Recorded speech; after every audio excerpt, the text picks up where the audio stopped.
ಓಂ ಗುರು ಬ್ರಹ್ಮ ಗುರುರ್ವಿಷ್ಣು ಗುರುರ್ದೇವೋ ಮಹೇಶ್ವರಃ ಗುರು ಸಾಕ್ಷಾತ್ ಪರಬ್ರಹ್ಮ ತಸ್ಮೈ ಶ್ರೀ ಗುರವೇ ನಮಃ. ಬ್ರಹ್ಮಾನಂದಂ ಪರಮಸುಖದಂ ಕೇವಲಂ ಜ್ಞಾನಮೂರ್ತಿಂ ದ್ವಂದ್ವಾತೀತಂ ತ್ರಿಗುಣರಹಿತಂ ಸದ್ಗುರುಂ ತಂ ನಮಾಮಿ. ಓಂ ಸಹನಾ ಭವತು ಸಹನೋ ಭುನಕ್ತು ಸಹ ವೀರ್ಯಂಕರವಾವಹೈ ತೇಜಸ್ವಿನಾವಧೀತಮಸ್ತು ಮಾ ವಿದ್ವಿಷಾವಹೈ. ಓಂ ಶಾಂತಿ ಶಾಂತಿ ಶಾಂತಿ.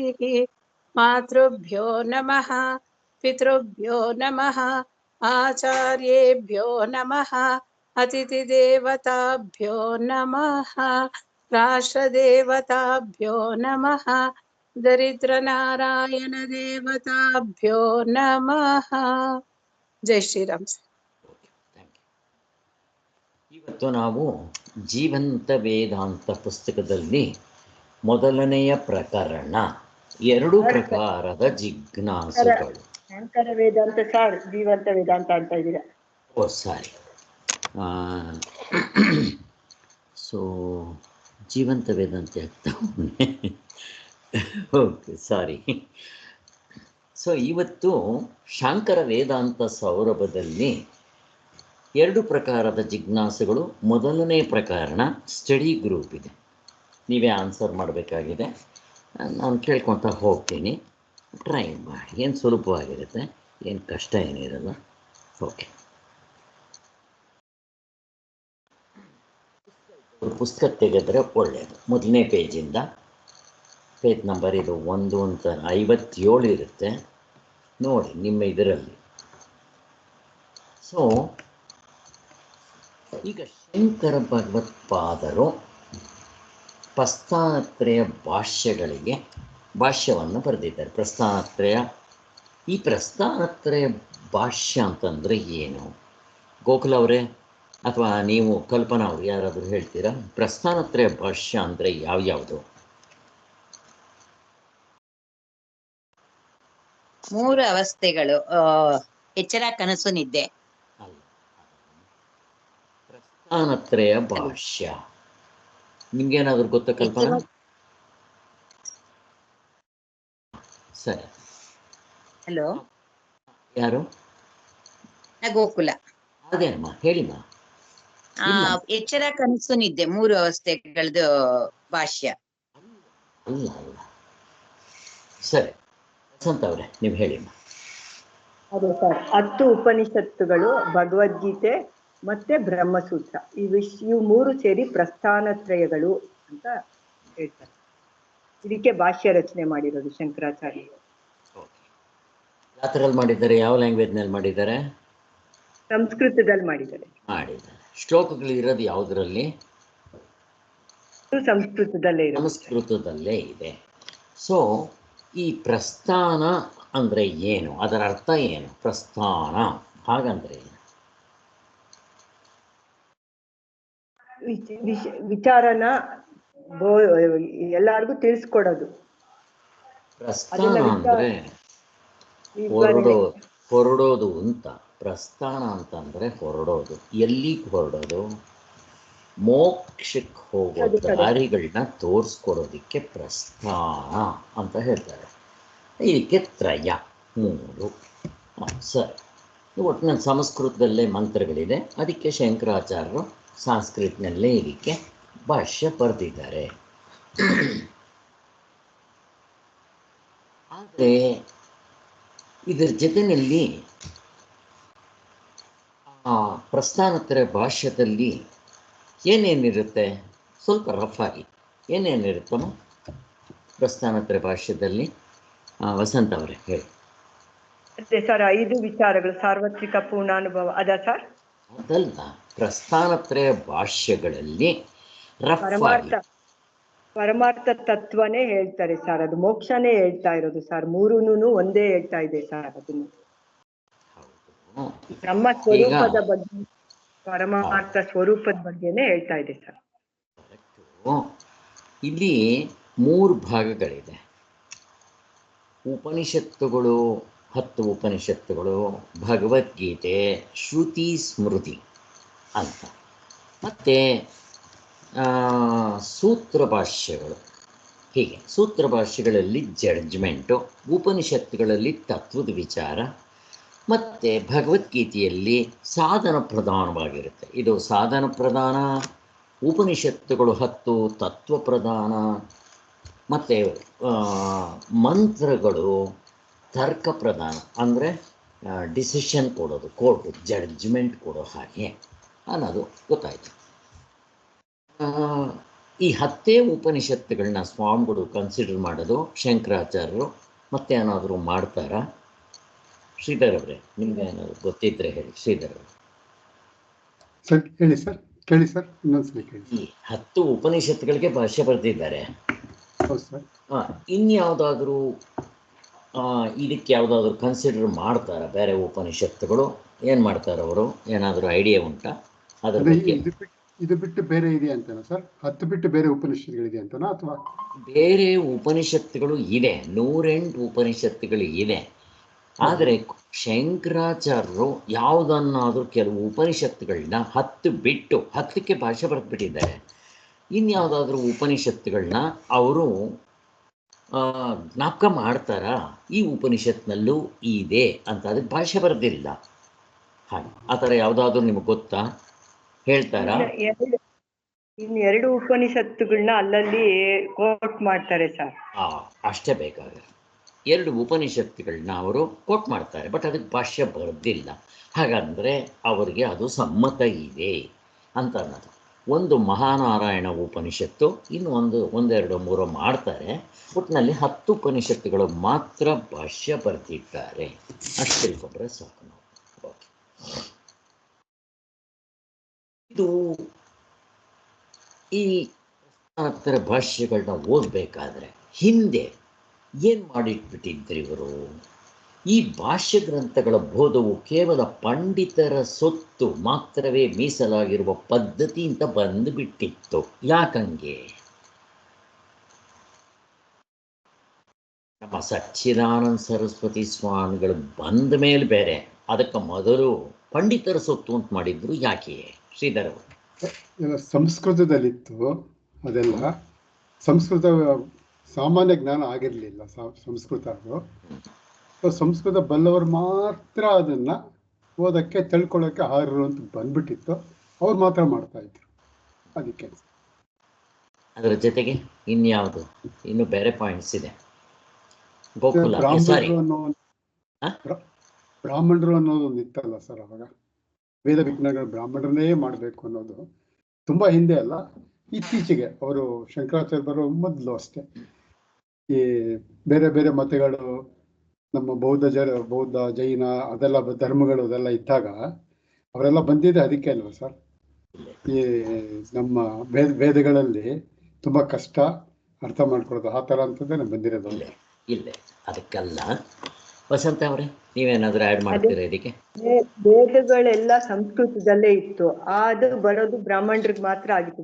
ವೇದಾಂಗಗಳು, ವ್ಯಾಕರಣ ಅದೇನೋ ಅದಷ್ಟು ಬರ್ಬೇಕಾಗಿತ್ತು. ಇದನ್ನೆಲ್ಲ ಅಧ್ಯಯನ ಮಾಡ್ಬೇಕಾದ್ರೆ ಅದರಿಂದ ಅದು ಪಂಡಿತರಿಗೆ ಮಾತ್ರ ಮೀಸಲಾಗಿದೆ ಅಂತ ಆ ತರ ಪರಿಸ್ಥಿತಿ. ಬೇರೆ ಸಾಮಾನ್ಯ ಜನಕ್ಕೆಲ್ಲ ಸಂಸ್ಕೃತ ಬರ್ತಾ ಇರ್ಲಿಲ್ಲ, ವೇದಾಂಗಗಳು ಎಲ್ಲ ಗೊತ್ತಿರ್ಲಿಲ್ಲ, ಅದರಿಂದ ಅದು ಆ ತರ ಆಗಿತ್ತು ಸರ್.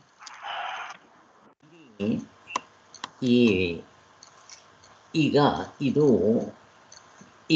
ಇವುಗಳನ್ನ ನಾವು ಅಧ್ಯಯನ ಮಾಡಬೇಕಾದ್ರೆ ವೇದಾಂಗಗಳು 4 ವೇದಗಳನ್ನ ಓದಿರಬೇಕು. ವೇದ ಅಂಗಗಳು, ಈ ವೇದಗಳನ್ನ ಓದಬೇಕಾದ್ರೆ ಅದಕ್ಕೆ ಷಡ್ ಅಂಗಗಳು ಅಂತಿದೆ, ಅವುಗಳನ್ನ ಅಧ್ಯಯನ ಮಾಡಬೇಕು.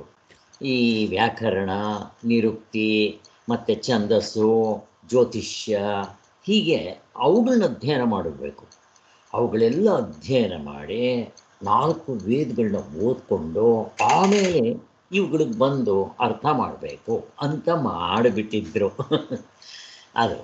ಸೊ ನಮ್ಮ ಸಚ್ಚಿದಾನಂದ ಸರಸ್ವತಿ ಸ್ವಾಮಿಗಳು ಬಂದ ಮೇಲೆ ಅವು ಅಲ್ಲ ಅಂತ ತೆಗೆದಾರ. ಇಷ್ಟೇ. ಈಗ ನಾವೆಲ್ಲ ನೋಡ್ರಿ, ನಮಗೇನು ಸಂಸ್ಕೃತ ಬರುತ್ತಾ? ನಮ್ಮೆಲ್ರಿಗೂ ಯಾರಿಗೆ ಬರುತ್ತೆ ಸಂಸ್ಕೃತ ಸರಿಯಾಗಿ?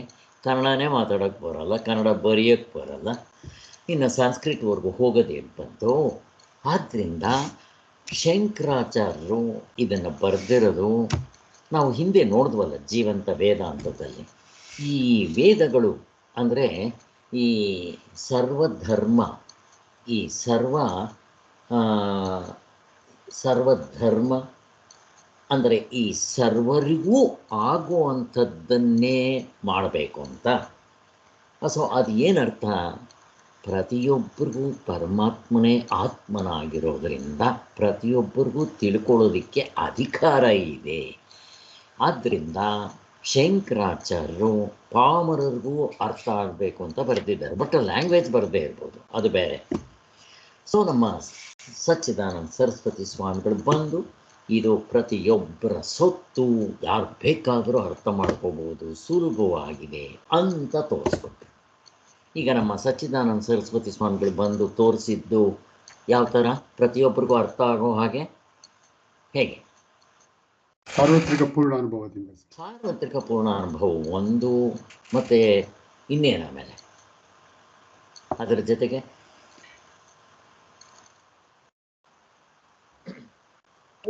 ಐದು ವಿಷಯಗಳು ಹೇಳ್ಬೇಕಾ ಸರ್? ಹಾಗೆ ಇಲ್ಲಿ ನಾನು ಇದ್ರ ಕಡೆನೇ ಬರ್ತಾ ಇದ್ದೀನಿ. ಈಗ ಮೈಸೂರು ಮಹಾರಾಜರು ಏನು ಸಹಾಯ ಮಾಡಿದ್ರು ಇವರಿಗೆ? ಅದನ್ನೆಲ್ಲ ಕನ್ನಡದಲ್ಲಿ ಭಾಷಾಂತರ ಮಾಡೋದಕ್ಕೆ ಮಾಡಿದ್ರು ಸರ್. ಅದನ್ನ ಹೇಳಿ ಅಲ್ವಾ? ಇವಾಗ ಕನ್ನಡದಲ್ಲಿದೆ, ಸಂಸ್ಕೃತ ಬರಲ್ಲ, ಬೇಡ. ಈಗೆಲ್ಲ ಶಂಕರಾಚಾರ್ಯ ಏನು ಬರ್ತಿದ್ದಾರೋ ಕನ್ನಡದಲ್ಲಿ ಸುಲಭವಾಗಿ ಓದ್ಕೋಬೋದಲ್ಲ. ಇವಾಗ ಸೂತ್ರ ಭಾಷೆ ಓದ್ಕೋಬೋದು, 10 ಉಪನಿಷತ್ತುಗಳು, ಭಗವದ್ಗೀತೆ, ಶಂಕರಾಚಾರ್ಯರು ಬರೆದಿರೋದನ್ನೇ ನಾವೇ ಕನ್ನಡದಲ್ಲಿ ಓದ್ಕೋಬೋದು. ಆಗ ಎಷ್ಟೋ ಅರ್ಥ ಆಗುತ್ತೆ. ಬಟ್ ಇದು ನಾವೇ ಓದಿದ್ರೆ ಅರ್ಥ ಆಗುತ್ತೆ, ಪೂರ್ತಿ ಅದರ ಆಳ, ಡೆಪ್ತ್ ಅರ್ಥ ಆಗೋದಿಲ್ಲ. ಇದು ಗುರುಮುಖೇನೇ ಕೇಳಬೇಕು. ಯಾಕೆ ಗುರುಮುಖೇನ ಕೇಳಬೇಕು? ಈಗ ಸ್ಕೂಲ್ಗೆ ಹೋಗ್ತೀರಾ ನೀವು, ಟೀಚರ್ಸ್ಗಳು ಕೂಡ ಹೇಳ್ಕೊಡ್ದೆ ನಾವೇ ಕಲ್ತ್ಕೊಡೋಕೆ ಆಗ್ಬಿಡುತ್ತೇನೋ? ಇಂಜಿನಿಯರಿಂಗ್ ಕೋರ್ಸ್ ಆಗಲಿ ಅಲ್ಲ, ಫಸ್ಟ್ ಆಫ್ ಆಲ್ LKG UKGಗೆ ಟೀಚರ್ಸ್ ಬೇಕು. ಅಂಥದ್ದಿನ ಡಾಕ್ಟ್ರ್ ಕೋರ್ಸು, ಇಂಜಿನಿಯರಿಂಗ್ ಕೋರ್ಸ್ ನಾವೇ ಮಾಡ್ಕೊಂಬಿಡೋಕ್ಕಾಗುತ್ತೇನೋ? ನಾವೇ ಬುದ್ಧಿವಂತರಾಗ್ಬಿಟ್ರೆ ಮಾಡ್ಕೊಳ್ಳೋಕ್ಕಾಗುತ್ತೇನೋ? ಗೊತ್ತಾಗೋದಿಲ್ಲ. ಹಾಗೆ ಇದು ಅದಕ್ಕಿಂತ ಸೂಕ್ಷ್ಮವಾಗಿರುತ್ತೆ. ಅದಕ್ಕಿಂತ ಸೂಕ್ಷ್ಮವಾಗಿದೆ ಅಂದರೆ ಯಾಕೆ? ಸತ್ತ ಮೇಲೆ ಏನಾಗುತ್ತೆ, ಸ್ವರ್ಗ ನರಕಗಳು ಇವು ಅದೃಶ್ಯವಾಗಿರೋದು. ಆದ್ದರಿಂದ ಇವು, ಮತ್ತು ಅದರ ಜೊತೆಗೆ ಸಾರ್ವತ್ರಿಕ ಪೂರ್ಣ ಅನುಭವ, ಅವೆಲ್ಲ ನಮಗೆ ಗುರುಗಳು ತಿಳಿಸ್ಕೊಟ್ಟ ಮೇಲೆ ನಮಗೆ ಗೊತ್ತಾಗಬೇಕು. ಅದರಿಂದ ನಮಗೆ ಅದನ್ನು ತಿಳ್ಕೊಳ್ಳೋಕೆ ಬರೋದಿಲ್ಲ. ಅದರ ಜೊತೆಗೆ ಜಯಚಾಮರಾಜೇಂದ್ರ ಒಡೆಯರು ಆ ಕನ್ನಡಕ್ಕೆ ತರ್ಜುಮೆ ಮಾಡಿಸಿದ್ದಾರೆ. ಹಾಗೆ ಸೊ ಅಲ್ಲಿಗೆ ಪ್ರಸ್ತಾರತ್ರ ಭಾಷ್ಯಗಳು ಕನ್ನಡದಲ್ಲೂ ಬಂದಿದೆ. 10 ಉಪನಿಷತ್ತುಗಳು, ಜೊತೆಗೆ ಸೂತ್ರ ಭಾಷ್ಯ ಮತ್ತು ಭಗವದ್ಗೀತೆ ಭಾಷ್ಯ ಶಂಕರಾಚಾರ್ಯ ಬರೆದಿರೋದು ಇಷ್ಟಿದೆ. ಈಗ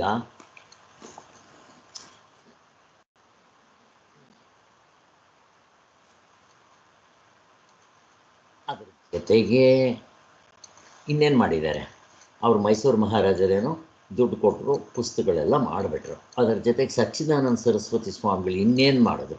ಪ್ರತಿಯೊಬ್ಬನಿಗೂ ಸುಲಭವಾಗಿ ಅರ್ಥ ಆಗಬೇಕು ಅಂತ ಏನು ಮಾಡಿದ್ರು? ಚಿಕ್ಕ ಚಿಕ್ಕ ಗ್ರಂಥಗಳು 106, ಮತ್ತೆ 3 ಭಾಷೆಯಲ್ಲಿ, ಕನ್ನಡ, ಸಂಸ್ಕೃತ, ಇಂಗ್ಲಿಷ್ ಎಲ್ಲ ಭಾಷೆಯಲ್ಲೂ ಎಲ್ಲ ಮೊದಲು LKG UKG ಇಂದ ಆ ಥರ ಸಣ್ಣ ಸಣ್ಣ ಪುಸ್ತಕಗಳು ಎಲ್ಲ ಬರೆದಿದ್ದಾರೆ ಸರ್. 3 ಭಾಷೆಗಳಲ್ಲಿ, ಸಂಸ್ಕೃತ, ಇಂಗ್ಲೀಷ್, ಕನ್ನಡ. ನೋಡಿ, ಯಾರು ಬೇಕಾದರೂ ಮಾಡ್ಕೋಬೋದು.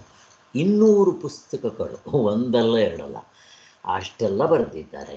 ಇವುಗಳನ್ನ ನಾವು ಓದ್ಕೊಂಡ್ರೂ ಸಾಕು. 200 ಪುಸ್ತಕಗಳು ನೀವೇನು ಓದಬೇಕಾಗಿಲ್ಲ. ನಿಜವಾಗ್ಲೂ ನನ್ನ ಹತ್ರ ಇರೋದೊಂದು ಕರೆಕ್ಟಾಗಿ ಓದಿದ್ರೆ ಎಲ್ಲ ಉಪನಿಷತ್ತುಗಳಿಗೂ ಮಂಜರಿ ಬರೆದಿದ್ದಾರೆ. ನಾವಿವಾಗ ಕಾಟಕೋಪನ್ಯಾಸ ಮಂಜರಿ ನೋಡಿದ್ವಿ. ಹಾಗೆ ಈ ಥರದ್ದು ಬೇಕಾದಷ್ಟು ಸ್ವಂತ ಬರೆದಿದ್ದಾರೆ. ಬಟ್ ಯಾವುದೂ ಭಾಷ್ಯವನ್ನು ಬಿಟ್ಟು ಹೋಗೋದಿಲ್ಲ. ಅದು ಅರ್ಥ ಇಂಪಾರ್ಟೆಂಟು, ಅದು ಇಂಪಾರ್ಟೆಂಟು. ಆಯಿತು, ಅಷ್ಟು ಸರ್. ಈಗ ನೆಕ್ಸ್ಟ್, ಈಗ ಅಷ್ಟೆಲ್ಲ ಸ್ವಾಮಿಗಳು ಮಾಡಿಟ್ಟ ಮೇಲೆ ಕುಲಕರ್ಣಿ ಸ್ವಾಮಿಗಳು ಬರೆದಿರೋ ಈ ಶಾಂಕರ ವೇದಾಂತ ಸೌರಭ ಪುಸ್ತಕ ಯಾಕೆ ಅಂತ ಪ್ರಶ್ನೆ ಬರುತ್ತೆ. ಅದಕ್ಕೋಸ್ಕರ ಇಲ್ಲಿ ನೀವು ಓದಿದ್ರೆ ನಿಮ್ಗೆ ಯಾರಿಗಾದ್ರೂ ಆನ್ಸರ್ ಗೊತ್ತಿದ್ದರೆ ಹೇಳಿ, ನಾನು ಓದ್ತೀನಿ, ನೀವು ಎಕ್ಸ್ಪ್ಲೈನ್ ಮಾಡಿ. ನಾನು ಹೇಳ್ತೀನಿ ಸರ್. ಅಲ್ಲಿ ಅವರು ಗುರುಗಳು ಬೇರೆ ಬೇರೆ ಕಡೆ ಬರ್ದಿರೋಂತ ಇದು ಮುಖ್ಯ ಒಂದು ನಿಮಿಷ, ಶ್ರೀಧರ್ ಅವರು ನಿಮ್ಗೆ ಗೊತ್ತಿದ್ರೆ ಹೇಳಿ. ನೀವು ಅದು ಓದಿರ್ಬೇಕು, ಗ್ರಂಥ ಏಕೆ ಅನ್ನೋದು ಮೊದಲು ಓದಿದ್ರೆ ಹೇಳ್ಬೋದು. ಸರ್ ಇದು ಒಂದು ಟೆಕ್ಸ್ಟ್ ಬುಕ್ ಇದ್ದಂಗೆ ಇದೆಲ್ಲ, ಬಟ್ ಆದರೆ ಇವರು ಅದಕ್ಕೊಂದು ಗೈಡ್ ಥರ ಬರೀಬೇಕು, ಸಾಮಾನ್ಯ ಜನರಿಗೆ ಅರ್ಥ ಆಗಲಿ ಅಂತ ಟಿಪ್ಪಣಿ ಹಾಕ್ಕೊಂಡು ಸಣ್ಣದಾಗಿ ಹೇಳೋ ಒಂದು ಪ್ರಯತ್ನ. ಎಲ್ಲ ಸಮಗ್ರವಾಗಿ ಚಿಂತನೆ ಆಗಬೇಕು, ಎಲ್ಲ ವಿಷಯ ಇರಬೇಕು, ಸಣ್ಣ ಇದರಲ್ಲಿ ಹೇಳಬೇಕು ಅಂಥೇಳಿ ಬರೆದಿದ್ದಾರೆ ಸರ್. ಸೊ ಅಂದರೆ ನೀವು ನಿನ್ನೆ ಒಂದು ಆನಂದಾಶ್ರಮದಲ್ಲಿ ಹೇಳಿದ್ರಲ್ಲ ಸರ್, ಆನಂದಾಶ್ರಮದಲ್ಲಿ ಪ್ರವಚನಗಳಾಗ್ತಾ ಇತ್ತು, ಅಲ್ಲಿ ಜಿಜ್ಞಾಸುಗಳೆಲ್ಲ ಸೇರಿ ಟಿಪ್ಪಣಿಗಳು ಎಲ್ಲ ಬರ್ಕೊತಾ ಇದ್ರು.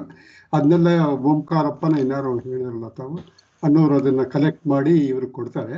ಇವರು ಅದನ್ನೆಲ್ಲ ಒಂದು ಸಮಗ್ರವಾಗಿ ಯೋಚನೆ ಮಾಡಿ ಒಂದು ಬರೀತಾರೆ ಸರ್. ಅದು ನೀವು ಹೇಳಿದ್ ನೆನ್ನೆ. ನೀವು ಅವ್ರೇನಾದರೂ ಪಾಯಿಂಟ್ ಬಿಟ್ಟಿದ್ರೆ, ಇನ್ನೇನಾದರೂ ಗೊತ್ತಿದ್ರೆ ಹೇಳಿ ವಸಂತ. ಸಚ್ಚಿದಾನಂದ ಸರಸ್ವತಿ ಸ್ವಾಮಿಗಳು ಅವ್ರ ಗ್ರಂಥಗಳಲ್ಲಿ ತಿಳಿಸಿರೋಂಥ ರಹಸ್ಯಗಳು ಬೇರೆ ಬೇರೆ ಕಡೆ ಇರೋದನ್ನೆಲ್ಲ ತಗೊಂಡು ಒಂದ್ ಕಡೆ ಕೊಟ್ರೆ ಬೇರೆಯವ್ರಿಗೆ ತುಂಬಾ ಸುಲಭವಾಗಿ ಅರ್ಥ ಆಗುತ್ತೆ, ಮೊದಲು ಶುರು ಮಾಡೋರಿಗೆ ಇದು ಸಹಾಯ ಆಗುತ್ತೆ ಅಂತ ಇದನ್ನು ಮಾಡಿದ್ದಾರೆ ಸರ್.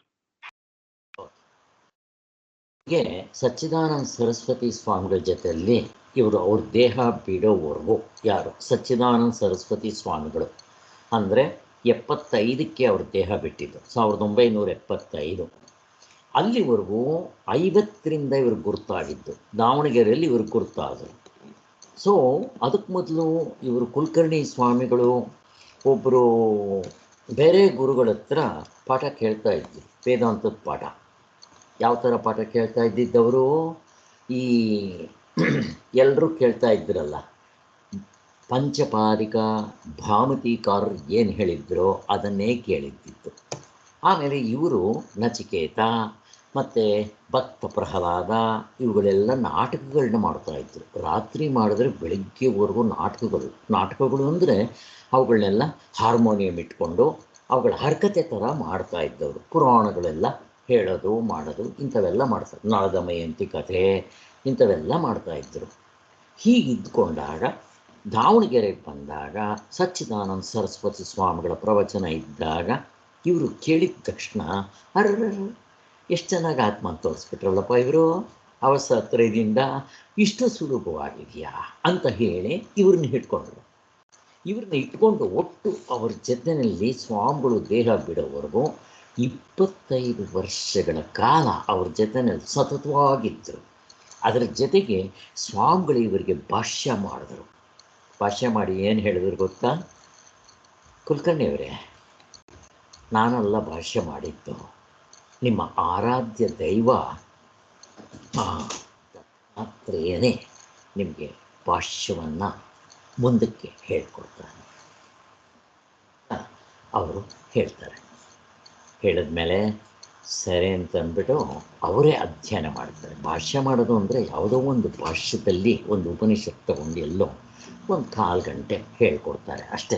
ಭಾಷ್ಯ ಪಾಠ ಮಾಡೋದು ಅಂತ ನಮಗೆ ಉಪದೇಶ ಕೊಡ್ತಾರಲ್ಲ ಹಾಗೆ. ಅದಾದಮೇಲೆ ಸ್ವಾಮಿಗಳನ್ನ 25 ವರ್ಷಗಳ ಕಾಲ ಅವ್ರ ಜೊತೆಯಲ್ಲಿದ್ದು, ಅವರು ಆಂಧ್ರಗೆ ಹೋದರೆ ಆಂಧ್ರಗೆ, ಬಾಂಬೆಗೆ ಹೋದರೆ ಬಾಂಬೆಗೆ, ಮತ್ತು ಅವ್ರ ಪ್ರವಚನಗಳು ಕೇಳೋದು, ಪ್ರಸ್ಥಾನತ್ರಯ ಭಾಷ್ಯಗಳನ್ನ ಸಾಂಸ್ಕ್ರಿಟ್ನಲ್ಲಿ ಅಧ್ಯಯನ ಮಾಡಿದ್ರು. ಇವ್ರು ಸಾಂಸ್ಕ್ರಿಟ್ ಬರೋಲ್ಲ, ಅದಕ್ಕೋಸ್ಕರನೇ ಸಾಂಸ್ಕ್ರಿಟ್ನಲ್ಲಿ ಅಧ್ಯಯನ ಮಾಡಿ ಎಲ್ಲ ಮಾಡಿ ಅವ್ರ ಪುಸ್ತಕಗಳನ್ನ ಓದ್ಕೊಂಡು ಕೊನೆಗೆ ಇವರಿಗೆ ಈ ಪುಸ್ತಕ ಬರೆಯೋದಕ್ಕೆ ಆಸಕ್ತಿ ಬಂದಿತ್ತು. ಇವರು ಕರ್ನಾಟಕ, ಮಹಾರಾಷ್ಟ್ರ, ಆಂಧ್ರ ಪ್ರದೇಶಗಳಲ್ಲಿ ಪ್ರವಚನ ಮಾಡ್ತಾಯಿದ್ರು. 21 ದಿವಸದಲ್ಲಿ ತೆಲುಗು ಕಲಿತು ಪ್ರವಚನ ಮಾಡಿದ್ರು ಅಂದರೆ ಏನು ಹೇಳ್ತೀರಿ? ನಮಗೆ ತೆಲುಗುನೇ ಬರೋಲ್ಲ, ಅಚ್ಚು ತೆಲುಗು. ಹಾಗೆ ಕೊನೆಗೆ ಕರ್ನಾಟಕ ಕನ್ನಡ ಅವ್ರಿಗೆ ಗೊತ್ತಿರೋದು. ಅವರು ಆ ಕಡೆ ಬಾರ್ಡ್ರ್ ಹತ್ರ ಇದ್ದಿದ್ದರಿಂದ ಮಹಾರಾಷ್ಟ್ರ, ಬಾಂಬೆನಲ್ಲೆಲ್ಲ ಹೇಳಿದ್ದಾರೆ. ಕೊನೆಗೆ ಇಂಗ್ಲೀಷ್ನಲ್ಲಿ ಕೂಡ ಪುಸ್ತಕಗಳು ಬರೆದು ಒಬ್ಬನಿಗೆ PhD ಕೂಡ ಕೊಡಿಸಿದ್ದಾರೆ.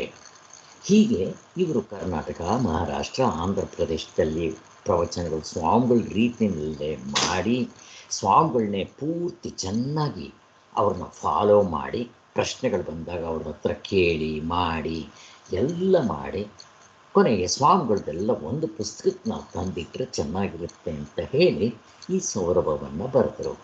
ಈ ಸೌರಭದಲ್ಲಿ ಕೊನೆಯಲ್ಲಿ 100 ಪೇಜಷ್ಟು ಬರೀ ಸಾಧನೆ ಇದೆ. ಅಲ್ಲಿ ಪರಂಪರಾ, ಸಹಕಾರಿ, ನೇರಾದ ಸಾಧನ ಅದನ್ನು ಹೈಲೈಟ್ ಮಾಡ್ಕೊಂಡು ಹೋಗಿದ್ದಾರೆ. ಅಷ್ಟಿಲ್ಲ ಇದೆ.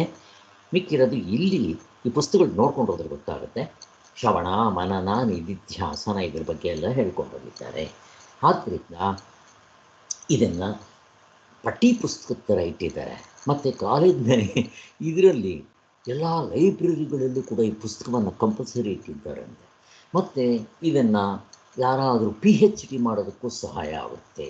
ಆದರೆ ಅವರು ಇಂಗ್ಲೀಷ್ ಕನ್ನಡ ಬರಬೇಕಷ್ಟೇ ಅವರಿಗೆ ಅಂತ ಹೇಳಿ, ಇದು ಸಾಧಕರಿಗೆ, ನಾವು ಮುಕ್ತರಾಗಬೇಕು ಅಂತ ಅನ್ನೋರಿಗೆ, ಮತ್ತು ಯಾರು ಪ್ರವಚನ ಮಾಡಬೇಕು ಅಂತಿದ್ದರೆ ತುಂಬ ಒಳ್ಳೆಯದು. ಯಾರಿಗೆ ಪ್ರವಚನ ಮಾಡೋಕ್ಕೆ ಆಸೆ ಇರುತ್ತೋ ಇದನ್ನು ಚೆನ್ನಾಗಿ ಓದ್ಕೊಂಡು ಸುಲಭವಾಗಿ ಅದನ್ನು ಫಾಲೋ ಮಾಡ್ಕೊಂಡು ಹೋಗ್ಬೋದು ಅಂತ ಗೊತ್ತಾಗುತ್ತೆ. ಹೀಗೆ ಇಷ್ಟು ಇದ್ರ ವಿಚಾರದಲ್ಲಿ. ನಮ್ಮ ಇವರು ನನಗೆ ಸಿಕ್ಕಿದ್ದು ಇವರು ಕುಲಕರ್ಣಿ ಸ್ವಾಮಿಗಳು ಆಧ್ಯಾತ್ಮ ಮಂದಿರಕ್ಕೆ ಬಂದಾಗ, ಈ ಪುಸ್ತಕದ ಬಿಡುಗಡೆ ಆದಾಗ, ಅವರು 1990ನೇ ಇಸ್ವಿಲಿ ಈ ಪುಸ್ತಕ ಬಿಡುಗಡೆ ಮಾಡಿದ್ದವರು. ಆದ್ದರಿಂದ ಆ ಸಮಯದಲ್ಲೇ ನಮಗೆ ಪರಿಚಯ ಆಗಿತ್ತು ಅವರು. ಆವಾಗಲಿಂದ ಅವ್ರ ಹತ್ರ ನಾನು 3 ವರ್ಷ ಕ್ಲಾಸ್ಗೆ ಹೋಗಿದ್ದೆ. ಆ 3 ವರ್ಷದಲ್ಲಿ ನನಗೆ ಸಿಕ್ಕಿದ್ದು 1.5 ವರ್ಷನೇ. ಮಿಕ್ಕಿರೋ ಟೈಮು ಆಂಧ್ರನಂತೆ ಅಲ್ಲಿ ಇಲ್ಲಿ ಎಲ್ಲೆಲ್ಲೋ ಹೋಗ್ತಾಯಿದ್ರು. ಇದಕ್ಕೆ ಮೊದಲು ಕೂಡ ಕನ್ನಡದಲ್ಲಿ ಬೇಕಾದಷ್ಟು ಪುಸ್ತಕಗಳು ಬರೆದಿದ್ದಾರೆ. ಬಟ್ ಯಾವ ಪುಸ್ತಕ ಬರೆದ್ರೂ ಇವರು ದುಡ್ಡು ತೊಗೊಂಡಿಲ್ಲ. ಅದನ್ನೆಲ್ಲ ಪೂರ್ತಿ ಆಶ್ರಮಕ್ಕೆ ಪೂರ್ತಿ ಅದಕ್ಕೆ ರೆಸ್ಪಾನ್ಸಿಬಿಲಿಟಿ ಅವರು ಕೊಟ್ಬಿಟ್ಟಿದ್ದಾರೆ. ಒಂದು ಸಾರಿ ಅವ್ರ ಪುಸ್ತಕ ಕೊಟ್ಬಿಟ್ರೆ ಅವರಿಷ್ಟ ಅದು ಇವ್ರಿಗೆ. ಮತ್ತು ಈ ಥರ ಇವರಿಗೆ ಏನೋ ಒಂದು 50 ಪುಸ್ತಕ ಫ್ರೀ ಕೊಡ್ಬೋದು, 10, 20, 50 ಪುಸ್ತಕ ಫ್ರೀಯಾಗಿ ಕೊಡ್ಬೋದು. ಅಷ್ಟು ಬಿಟ್ಟರೆ ಇನ್ನೇನು ಮಾಡಿಲ್ಲ. ಹೀಗೆ ಇದೆಲ್ಲ ಆಗಿದೆ ಅಂತ ಹೇಳ್ತಾರೆ. ಇವರು ಅನಂತಾಶ್ರಮದಲ್ಲೂ ಪ್ರವಚನ ಮಾಡ್ತಾಯಿದ್ರು, ಬೇಕಾದಷ್ಟು ಕಡೆ ಮಾಡ್ತಾಯಿದ್ರು. ಇಷ್ಟು ತಿಳ್ಕೊಂಡ್ರೆ ಸಾಕು. ಸೊ ಈಗ ಸಾಂಪ್ರದಾಯಿಕ ಗುರು ಪರಂಪರೆ ಅಂದರೆ ಏನು, ಸಾಂಪ್ರದಾಯಿಕ ಗ್ರಂಥಗಳು ಅಂದರೆ ಯಾವ್ಯಾವುದು, ಅದಕ್ಕೆ ನೀವು ಪುಸ್ತಕ ಇಟ್ಕೊಂಡು ನೋಡ್ಕೊಂಬರ್ಬೇಕು. ಪುಸ್ತಕ ಇಟ್ಕೊಂಡಿದ್ದರೆ ನನ್ನ ಪ್ರಶ್ನೆ ಕೇಳಿದಾಗ ಅಲ್ಲಿ ನೋಡ್ಕೋಬೋದು. ನನ್ನ ಪುಸ್ತಕ ಶ್ರೀಧರ್ ಅವರೇ, ನನಗೆ ಜೀವಂತ ವೇದಾಂತ ಪುಸ್ತಕ ಕೊಟ್ಟನಲ್ಲ, ಹಾಗೆ ನಾನೆಲ್ಲ ಅಂಡರ್ಲೈನ್ ಮಾಡ್ಕೊಂಡಿರ್ತೀನಿ. ನಾನು ಓದ್ಕೊಂಡು ಹೋಗಲ್ಲ. ಪುಸ್ತಕ ನೋಡಿದ್ರೆ ನಮಗೆ ಅದನ್ನು ಡೆವಲಪ್ ಮಾಡ್ಕೊಂಡು ಹೋಗ್ಬೇಕು. ಆ ಪಾಯಿಂಟ್ ಒಂದು ಸಿಕ್ಕಿದ್ರೆ ಸಾಕು. ಹಾಗೆ ಸೊ ಹಾಗೆ ಮಾಡಿಕೊಂಡ್ರೆ ಇದರಲ್ಲಿ ಹೇಗೆ ಸರ್, ನಾನು PDF ಅಲ್ಲಿ ನಾನು ಹೇಗೆ ಮಾಡ್ಕೊಳಕ್ಕಾಗುತ್ತೆ? ನೀವು ಮಾಡ್ಕೋಬೇಕಾಯ್ತಾ PDF? ನಂದಿದ್ರೆ ನಾನು ಕಳಿಸ್ತೀನಿ, ಅದರಲ್ಲೆಲ್ಲ ನಾನು ಮಾಡಿಬಿಟ್ಟಿರ್ತೀನಿ ಮೊದಲೇ. PDF ಅಲ್ಲಿ ಮಾರ್ಕಿಂಗ್ ಮಾಡ್ಕೊಳಕ್ಕಾಗುತ್ತೆ? ಆಗಲ್ವಲ್ಲ. ನಾನು ಒಂದು ಸಾರಿ ಯಾರಿಗಾದ್ರೂ ನಿಮಗೆ ತೋರಿಸ್ತೀನಿ ಆಮೇಲೆ, ಯಾವಾಗಲಾದರೂ ಒಂದು ಸಾರಿ. ತುಂಬ ಬೆನಿಫಿಟ್ ಇದೆ ಮಾಡ್ಬೋದು. ಆಮೇಲೆ ಈ ಸಾಂಪ್ರದಾಯಿಕ ಗ್ರಂಥಗಳು ಅಂದರೆ ಯಾವುದು, ಅದರ ಜೊತೆಗೆ ಸಾಂಪ್ರದಾಯ ಪರಂಪರೆಯಾದ ಗುರುಗಳು ಯಾರ್ಯಾರು? ಗುರುಗಳು ಫಸ್ಟ್ ಎತ್ಕೊತಾನೆ ಹೇಳಿ. ಯಾರು ಹೇಳ್ತಾರೆ? ಶ್ರೀಧರ್ ಅವರು ಫಸ್ಟ್ ಚಾನ್ಸು. ನೀವು ಹೇಳಂಗಿದ್ದರೆ ಹೇಳಿ. ಕಲ್ಪನಾ ಅವರು, ನೀವು ಯಾವಾಗ ಬೇಕಾದರೂ ಹೇಳಂಗಿದ್ದರೆ ನೀವು ಹೇಳ್ಬೋದು. ಇವರಿಗೆ ಅಂತ ಏನಿಲ್ಲ, ಯಾರು ಬೇಕಾದರೂ ಆನ್ಸರ್ ಮಾಡ್ಬೋದು. ಹೇಳ್ತೀರಾ ಶ್ರೀಧರ್ ಅವರೇ? ಹೌದು ಸರ್. ಆದಿಶಂಕರಾಚಾರ್ಯರು ಬರ್ತಿರೋ ಪ್ರಸ್ಥಾನತ್ರಯ ಭಾಷೆಗಳಿದೆ ಸರ್. ಸೊ ಇದರಿಂದ ಮತ್ತು ಉಪನಿಷತ್ತುಗಳಾಗ್ಬೋದು, ನೈಷ್ಕರ್ಮ್ಯ ಸಿದ್ಧಿ ಅವೆಲ್ಲ ಬರೆದಿದ್ದಾರಲ್ಲ ಇವರು, ನಮ್ಮ ಸುರೇಶ್ವರಾಚಾರ್ಯರು. ಸೊ ಅದೇ ಇದರಲ್ಲೇ ಅದೇ ಟ್ರೆಡಿಷನಲ್ಲಿ ಬಂದಿರಬೇಕು. ಅದು ಸಾಂಪ್ರದಾಯಿಕ ಸೇಮ್ ಟ್ರೆಡಿಷನಲ್ಲಿ ಬರೆದಿರಬೇಕು. ನೀವು ವಸಂತ ಅವ್ರು ನೀವೇನಾದರೂ ಹೇಳ್ತೀರ ಅದಕ್ಕೆ ಸೇರಿಸಿ?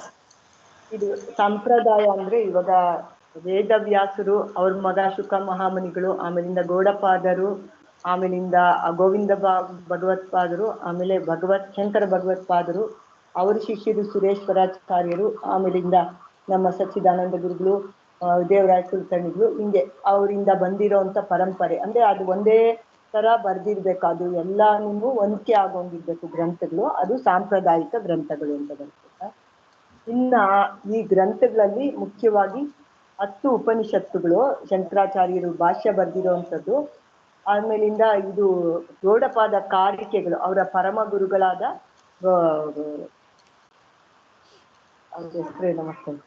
ಗೌಡಪಾದರು ಬರ್ದಿರೋಂಥ ಮಾಂಡುಕ್ಯ ಕಾರಿಕೆಗಳು.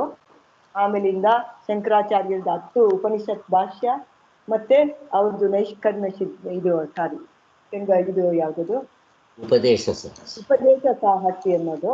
ಆಮೇಲಿಂದ ಇವರು ಸುರೇಶ್ವರಾಚಾರ್ಯರು ವಾರ್ತಿಕಗಳು ಬರೆದಿದ್ದಾರೆ, ತೈತಿರಿಯ ವಾರ್ತಿಕ, ಬೃಹದಾರಣ್ಯಕ ವಾರ್ತಿಕ, ಮತ್ತೆ ನೈಷ್ಕರ್ಮ್ಯ ಸಿದ್ಧಿ ಅನ್ನೋದನ್ನು ಬರೆದಿದ್ದಾರೆ. ಆಮೇಲಿಂದ ಈ ಸಚ್ಚಿದಾನಂದ ಗುರುಗಳು ಬರೆದಿರೋವಂಥದ್ದು. ಇವೆಲ್ಲ ಒಂದೇ ಸಂಪ್ರದಾಯದಿಂದ ಬಂದಿರೋಂಥ ಗ್ರಂಥಗಳು. ಸೊ ಹೇಗೆ ನಾವು ಭಗವದ್ಗೀತೆ 4ನೇ ಅಧ್ಯಾಯ ನೋಡ್ತಾ ಇದ್ದಾಗ ಕೃಷ್ಣ ಭಗವಂತ ಅರ್ಜುನನಿಗೆ ಹೇಳ್ತಾನೆ, ಗುರು ಪರಂಪರೆ, ಹೇ ಅರ್ಜುನ, ಹಿಂದೆ ನಾನು ಇದನ್ನು ಸೂರ್ಯನಿಗೆ ಹೇಳಿದ್ದೆ.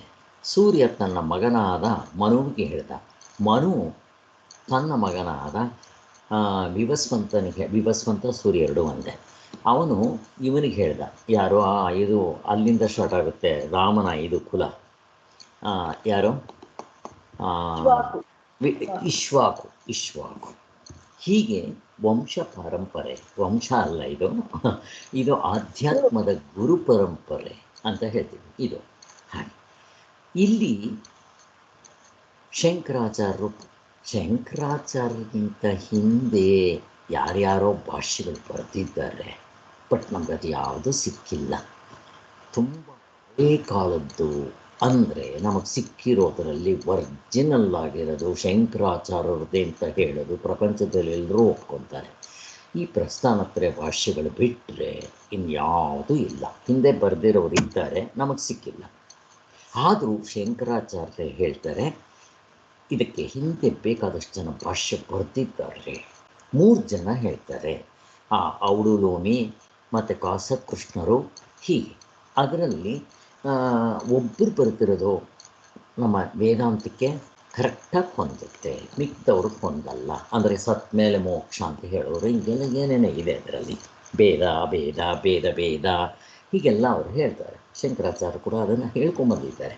ಆದ್ದರಿಂದ ಈ 3 ಗ್ರಂಥಗಳು ಜೊತೆಗೆ ಈ ಗೌಡಪಾದರು ಬರೆದಿರೋ ಇದು ಮತ್ತು ಇವರು ಯಾವುದು ಪುಸ್ತಕಗಳು ಇವಾಗ ಹೇಳಿದಾರಲ್ಲ ಅವೆಲ್ಲ.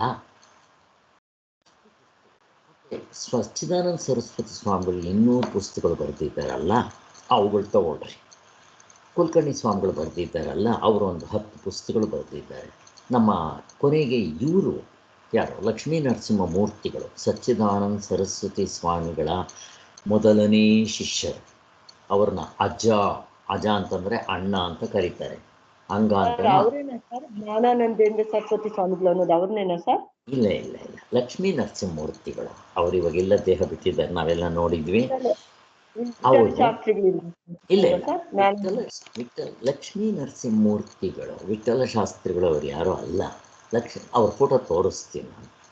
ಲಕ್ಷ್ಮೀ ನರಸಿಂಹ ಮೂರ್ತಿಗಳು ಅಂತ ಅವರು ಮೊದಲನೇ ಶಿಷ್ಯರು ಸಚ್ಚಿದಾನಂದ ಸರಸ್ವತಿ ಸ್ವಾಮಿಗಳ ಆಶ್ರಮಕ್ಕೆ ಸೇರಿ ಅಲ್ಲೇ ಗುರುಕುಲದಲ್ಲಿ ಇತ್ಕೊಂಡು ಅವರು ಕೂಡ 12ನೇ ವರ್ಷಕ್ಕೇನೋ ಬಂದು ಅಲ್ಲೇ 12 ವರ್ಷಗಳ ಅಧ್ಯಯನ ಮಾಡಿ ಅವರು ಸ್ವಾಮಿಗಳಿಗೆ ತುಂಬ ರೈಟ್ ಹ್ಯಾಂಡ್ ಆಗಿದ್ದರು. ಯಾವ ಪುಸ್ತಕ ಬರೆದ್ರು ಅದಕ್ಕೆ ಇವರು ಸ್ಪೆಲ್ಲಿಂಗ್ ಗಿಲ್ಲಿಂಗ್ ಕಷ್ಟ ಎಲ್ಲ ಮಾಡೋದು ಮಾಡೋದು ಎಲ್ಲ ಅವರು ಮೊದಲೇ ವಿದ್ವಾಂಸರು. ಇವೆಲ್ಲ ಇದೆ ಇರಲಿ. ಅವರು 5 ಉಪನಿಷತ್ತುಗಳಿಗೆ ಮಂಜರಿ ಬರೆದಿದ್ದಾರೆ. ಸ್ವಾಮಿಗಳು ಸಚ್ಚಿದಾನಂದ ಸರಸ್ವತಿ ಸ್ವಾಮಿಗಳು 6 ಉಪನಿಷತ್ತುಗಳಿಗೆ ಮಂಜರಿ ಬರೆದಿದ್ದಾರೆ. ಸ್ವಾಮಿಗಳು 10ಕ್ಕೂ ಮಂಜರಿ ಬರೆದಿಲ್ಲ, 6ಕ್ಕೆ ಬರೆದಿರೋದು. ಮಿಕ್ಕಿರೋದು 5ಕ್ಕೆ ಇವರು ಬರೆದಿದ್ದಾರೆ. ಸ್ವಾಮಿಗಳು ಬರೆದಿರೋದು ಯಾವುದು ಅಂದರೆ ಕಠೋಪನಿಷತ್ತು, ಕೇನೋಪನಿಷತ್ತು, ಪ್ರಶ್ನೋಪನಿಷತ್ತು, ಮಾಂಡಿಕ್ಯ, ಮುಂಡಕ ಆಗೋಯ್ತು 5. ಮತ್ತು ಇನ್ನೊಂದು ಈಶಾವಾಸ್ಯ ಉಪನಿಷತ್ತು. ಈ 6 ಉಪನಿಷತ್ತುಗಳಿಗೆ ಸಚ್ಚಿದಾನಂದ ಸರಸ್ವತಿ ಸ್ವಾಮಿಗಳೇ ಮಂಜರಿ ರೂಪದಲ್ಲಿ ಬರೆದಿದ್ದಾರೆ. ಇನ್ನು ಮಿಕ್ಕಿರೋ 5ಕ್ಕೆ ಬರೆದಿಲ್ಲ. ಅದಕ್ಕೋಸ್ಕರ ಅದನ್ನು ಲಕ್ಷ್ಮೀ ನರಸಿಂಹಮೂರ್ತಿಗಳು ಬರೆದಿದ್ದಾರೆ. ಹಾಗೆ ಲಕ್ಷ್ಮೀ ನರಸಿಂಹಮೂರ್ತಿಗಳು ಬರೆದಿರೋದು ಯಾವುದು ದೊಡ್ಡದು. ಇದು ಬೃಹದಾರಣ್ಯಕ, ಚಾಂದೋಗ್ಯ ಉಪನಿಷತ್ತು, ಮತ್ತು ತೈತರಿಯ ಉಪನಿಷತ್ತು, ಆಮೇಲೆ ಐತರೇಯ ಉಪನಿಷತ್ತು, ಈಶಾವಾಸ್ಯ ಉಪನಿಷತ್ತು. ಹೀಗೆ 5 ಉಪನಿಷತ್ತುಗಳಿಗೆ ಇವರು ಬರೆದಿದ್ದಾರೆ. ಬಟ್ ಅವರು ಕೂಡ ತುಂಬ ಸಾತ್ವಿಕರು ಮತ್ತು ಅವ್ರ ಪುಸ್ತಕಗಳು ತುಂಬ ಚೆನ್ನಾಗಿದೆ. ನಾನು ಈಗ ಅವ್ರದ್ದು ಬೃಹದಾರಣ್ಯಕ ಮಂಜರಿ ಬರೆದಿದ್ದಾರೆ, ಚೆನ್ನಾಗಿದೆ, ಓದ್ಬೋದು. ಹಾಗೆ ಅವರು ಏನು ಮುಕ್ತರಲ್ಲ, ಹಾಗೆ ಏನಾದರೂ ಇರಲಿ, ಬಟ್ ಅವ್ರ ಜೊತೆಯಲ್ಲೇ ಇತ್ತವರು ಕೊನೆಯವರೆಗೂ ಇದ್ದು, ಸ್ವಾಮಿಗಳಿರೋವರೆಗೂ ಇದ್ದು ಹೋಗಿದ್ದು. ಈವನ್ ಅದಾದ ಮೇಲೆ ಸುಬ್ರಾಯ ಶರ್ಮರು ಅವರು ಬಂದಿದ್ದಿದ್ದು. ಅವರು 12ನೇ ವರ್ಷಕ್ಕೆ ಬಂದು ಸ್ವಾಮಿಗಳನ್ನ ಎಲ್ಲಾದರೂ ಹೋಗಬೇಕಾದ್ರೆ ಕೈ ಇಟ್ಕೊಂಡು ನಡ್ಕೊಂಡು ಹೋಗಿ ಕರ್ಕೊಂಡ್ಬರ್ತಾ ಇದ್ದು, ಮಾಡ್ತಾ ಇದ್ದೆಲ್ಲ ಮಾಡ್ತಾಯಿದ್ರು. ಅವ್ರ ಸೇವೆ ತುಂಬ ಮಾಡಿದ್ದಾರೆ ಸುಬ್ರಾಯ ಶರ್ಮರು ಕೂಡ. ಹೀಗೆ ಇರಲಿ. ಸೊ ಒಟ್ಟಿನಲ್ಲಿ ಏನಾಯಿತು, ಆ ಪುಸ್ತಕಗಳು ಒಂದೇ ಅರ್ಥ ಬರಬೇಕು, ಎಲ್ಲಿಂದ ಎಲ್ಲಿಗೆ ಬೇಕಾದ್ರೂ ನೋಡ್ರಿ, ಹೆಚ್ಚು ಕಡಿಮೆ ಬರೋದಿಲ್ಲ ಅನ್ನೋದನ್ನು ತೋರಿಸ್ಕೊಡ್ತಾರೆ. ಇದು ಇಂಪಾರ್ಟೆಂಟ್. ಅಷ್ಟಾಯ್ತು. ಇವಾಗ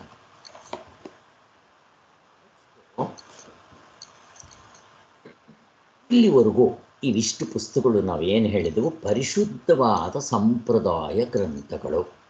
ಯಾಕೆ ಅಂತಂದರೆ ಇವು ಭಾಷ್ಯವನ್ನು ಬಿಟ್ಟು ಹೋಗೋದಿಲ್ಲ, ಶಂಕರಾಚಾರ್ಯ ಭಾಷ್ಯ ಬಿಟ್ಟು ಹೋಗೋದಿಲ್ಲ. ಕಾರಣಾಂತರದಿಂದ ನಮ್ಮ ಸುರೇಶ್ವರಾಚಾರ್ಯರು ಆದಮೇಲೆ, ಎಷ್ಟೋ ವರ್ಷಗಳಾದ ಮೇಲೆ ಯಾರೋ ಕೆಲವರು ಬಂದಿದ್ದೆ, ಅವರು ವ್ಯಾಖ್ಯಾನಗಳನ್ನು ಬರೆದಿದ್ದು. ಯಾರವರು? ಶ್ರೀಧರ್ ಅವರು, ನಿಮಗೇನಾದ್ರು ಗೊತ್ತಾ? ಇಲ್ಲ ಸರ್. ಓಕೆ, ಪಾಪ ನಿಮ್ಗೆ ಅವೆಲ್ಲ ಅಷ್ಟೊಂದು ಗೊತ್ತಿರೋಕ್ಕೆ ಸಾಧ್ಯ ಆಗಲ್ಲ. ಹೇಳಿ ಇವರೇ, ನಿಮ್ಗೇನೋ ಗೊತ್ತಿದ್ರೆ ಹೇಳಿ. ಸರ್, ಪಂಚಪಾದಿಕ, ಭಾಮತಿ, ಕಲ್ಪತರು ಇವರೆಲ್ಲ ಬರೋದ್ರಲ್ಲ ಸರ್, ಅದೇ ವಿವರಣ ಗ್ರಂಥಗಳು, ವ್ಯಾಖ್ಯಾನಗಳು ಮಾಡಿದ್ರು ಸರ್. ವ್ಯಾಖ್ಯಾನಗಳು. ಈಗ ಇವರು ಶಂಕರಾಚಾರ್ಯ ಬರೆದಿರೋ ಭಾಷ್ಯಕ್ಕೆ ಇವರು ನಾವು ಗೈಡ್ ಬುಕ್ಸ್ ಬರಿತೀವಿ ಅಂತ ಹೇಳಿ ಅದಕ್ಕೆ ವ್ಯಾಖ್ಯಾನ ಅಂತ ಹೇಳ್ತಾರೆ. ಆ ವ್ಯಾಖ್ಯಾನಗಳು ವಿವರಣ ಮತ್ತು ಕಲ್ಪತರು ಅಂತ.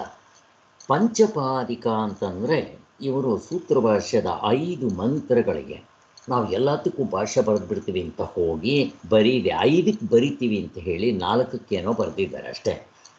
ಈವನ್ ರಾಮಾನುಜಾಚಾರ್ಯರು, ಮಧ್ವಾಚಾರ್ಯರು ಪೂರ್ತಿ ಭಾಷ್ಯವನ್ನು ಬರೆದಿಲ್ಲ, ಶಂಕರಾಚಾರ್ಯರು ಬಿಟ್ಟರೆ.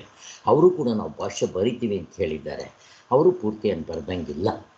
ಈ ರಾಮಾನುಜಾಚಾರ್ಯರು, ಮಧ್ವಾಚಾರ್ಯರು ಏನು ಮಾಡಿದ್ರು, ಡೈರೆಕ್ಟಾಗಿ ಶಂಕರಾಚಾರ್ಯರು ಬರೆದಿರೋ ಪುಸ್ತಕ ಇಟ್ಕೊಳ್ಳದೆ ಪಂಚಪಾದಿಕ, ಭಾಮತಿಕಾರು ಬರೆದಂಥ ಗೈಡ್ ಬುಕ್ಸ್ ಇಟ್ಕೊಂಡು ಅವುಗಳನ್ನ ಮಾಡಿಬಿಟ್ಟು ಎಲ್ಲ ಯದ್ವಾ ತಪ್ಪು ಹೇಳಿಬಿಟ್ರು. ಸತ್ತ ಮೇಲೆ ಮೋಕ್ಷ, ವೈಕುಂಠಕ್ಕೆ ಹೋಗಬೇಕು, ಕೈಲಾಸದ ವೈಕುಂಠಕ್ಕೆ ಹೋಗಬೇಕು ಅಂತೆಲ್ಲ ಹೇಳಿಬಿಟ್ಟು ಅದಕ್ಕೆ ಅವ್ರದ್ದೆಲ್ಲ ದ್ವೈತ ಫಿಲಾಸಫಿ ಅಂತ ಅನ್ನೋದು ಹೀಗೆಲ್ಲ ಹೇಳ್ತಾರೆ. ಏನಾದರೂ ಇಟ್ಕೊಂಡು ಈಗ ಈ ಪಂಚಪಾದಿಕ ಭಾಮತಿಕಾರದು ಮುಂದಕ್ಕೆ ಹೇಳ್ತೇನೆ. ಈ ಪಂಚಪಾದಿಕ ಅವರು ವಿವರಣ ಅಂತ ಬರೆದಿದ್ದಾರೆ, ಈ ಭಾಮತಿಯವರು ಕಲ್ಪತರು ಅಂತ ಬರೆದಿದ್ದಾರೆ. ಅದಕ್ಕೆ ಇನ್ನು ಕೆಲವರು ಉಪವ್ಯಾಖ್ಯಾನ ಬರೆದಿದ್ದಾರೆ. ಹೀಗೆಲ್ಲ ಏನೇನೋ ಬರೆದಿದ್ದಾರೆ. ಆದರೆ ಶಂಕರಾಚಾರ್ಯರ ಹೆಸರಿನಲ್ಲೇ ಬರೆದು ಇದನ್ನು ಪ್ರಕರಣ ಗ್ರಂಥಗಳು ಅಂತ ಬೇಕಾದಷ್ಟಿದೆ. ಅದರಲ್ಲಿ ವಿವೇಕ ಚೂಡಾಮಣಿ ಕೂಡ ಒಂದು ಪ್ರಕರಣ ಗ್ರಂಥ. ಅದನ್ನು ನೀವು ಎಲ್ಲಾದರೂ ಕೇಳ್ರಿ, ಶಂಕರಾಚಾರ್ಯ ಬರೆದಿದ್ದಾರೆ ಅಂತ ಹೇಳ್ತಾರೆ, ಎಲ್ಲ ತಪ್ಪು ಬರೆದಿಟ್ಟಿದ್ದಾರೆ.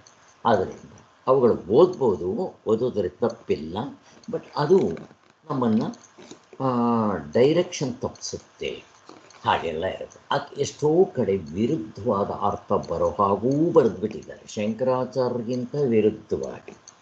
ಜಸ್ಟ್ ಸಂದರ್ಭ ಬಂದಿದ್ದರಿಂದ ನಿಮ್ಗೆ ಹೇಳ್ತಾ ಇದ್ದೀನಿ. ಯಾರಿಗಾದ್ರೂ ಗೊತ್ತಾ? ಯಾವ ಒಂದು ಎಕ್ಸಾಂಪಲ್ ಕೊಡ್ತೀರಾ? ಎಲ್ರಿಗೂ ಗೊತ್ತಿರೋದೆ.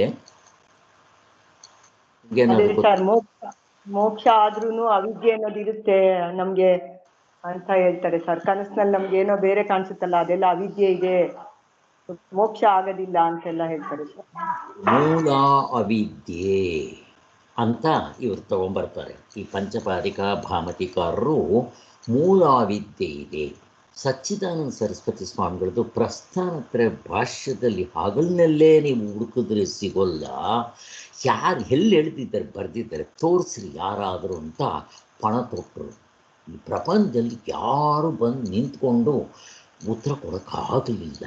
ಸ್ವಾಮಿಗಳು 100 ಸಲ ಅದನ್ನು ಓದೋದ್ರಿಂದ ಇಲ್ಲಿವರೆಗೂ ಅದನ್ನೇ ಸರಿಯಾಗಿದೆ, ಶಂಕರಾಚಾರ್ಯ ಬರೆದಿರೋ ಗೈಡ್ ಬುಕ್ಸ್ ಥರ ಅದೇ ಚೆನ್ನಾಗಿದೆ ಅಂತ ಇಟ್ಕೊಂಡು ಈಗಲೂ ಪಾಠ ಮಾಡೋರು ಇದ್ದಾರೆ. ಚಿನ್ಮಯಾನಂದ ಆಶ್ರಮದವರು, ರಾಮಕೃಷ್ಣ ಮಠದವರು, ಆಮೇಲೆ ಚಿನ್ಮಯಾನಂದರು ಶಿಷ್ಯರು ದಯಾನಂದ ಸರಸ್ವತಿಗಳು, ಅವ್ರ ಶಿಷ್ಯರು ಚಿದ್ರೂಪಾನಂದರು ಈಗಲೂ ಅದನ್ನೇ ಇಟ್ಕೊತಾರೆ. ಏನಾದರೂ ಇಟ್ಕೊಳ್ಳಿ, ಅವ್ರ ಪ್ರಕಾರ ಅರ್ಥ ಆಗೋದು ಕಷ್ಟ. ಕರ್ಮಕಾಂಡ ಉಪಾಸನ ಕಾಂಡ ಥರ ನಂಬ್ಕೋಬೇಕು. ಆದ್ದರಿಂದ ಏನಾದರೂ ಇಟ್ಕೊಳ್ಳಿ. ಇವ್ರು ಹೇಳ್ತಾರೆ, ಶುದ್ಧವಾದ ಶಂಕರಾಚಾರ್ಯ ಏನು ಹೇಳಿದ್ರು ಅದನ್ನು ಯಾಕೆ ಇಟ್ಕೊಳ್ಳಲ್ರಿ, ನೀವು ಗೈಡ್ ಬುಕ್ಸ್ ಇಟ್ಕೊಂಡು ಯಾಕೆ ನೀವು ತಪ್ತೀರ, ತೋರಿಸಿ ಎಲ್ಲಾದರೂ ಇದ್ದರೆ ಅಂತ. ಅವ್ರು ಹೇಳೋದೇನು ಅಂತಂದರೆ, ಈಗ ಸುಮ್ಮನೆ ಸಂದರ್ಭ ಬಂದಿದ್ದಕ್ಕೆ ಹೇಳ್ತಾ ಇದ್ದೀನಿ. ಹಗ್ಗದಲ್ಲಿ ಹಾವು, ನಾವೇನು ಮಾಡ್ತೀವಿ, ಹಾವು ಹುಟ್ಟುತ್ತಾ, ಯಾರಾದರೂ ಹಾವು ಹುಟ್ಟುತ್ತಾ ಅಂತ ನಾನು ಎಷ್ಟೊಂದು ಸಾರಿ ಜೋಕ್ ಮಾಡ್ತಾ ಇರ್ತೀನಿ, ಕೇಕ್ ಕಟ್ ಮಾಡಿರಿ, ಗೂಗ್ರಿ ಕಾರ್ಡ್ ಹಂಚ್ರಿ ಅಂತ. ಈಗ ಇವರೇನು ಮಾಡ್ತಾರೆ ಅಂದರೆ, ಪುಸ್ತಕಗಳ ಗಟ್ಟಲೆ ಬರ್ತಿದ್ದಾರೆ, ಹಾವು ಹೇಗೆ ಹುಟ್ಟಿತು ಅಂತ. ಏನು ಹೇಳ್ತೀರ ಸ್ವಾಮಿ, ನಮಗೆ ಬೇಕಾಗಿರೋದು ಹಗ್ಗದ ಕಡೆ ಹೋಗಬೇಕಾ, ಹಾವು ಅಂತ ಯಾಕೆ ಅವ್ರನ್ನ ಭ್ರಮೆ ಮಾಡಿಕೊಂಡ, ಇದಕ್ಕೆ ಪೇಜ್ಗಟ್ಟಲೆ ಬರೆದು ಸಮಯ ವ್ಯರ್ಥ ಮಾಡಿಕೊಂಡು ಈ ಥರ ಎಲ್ಲ ಮಾಡ್ಕೊಂಡಿದ್ದಾರೆ.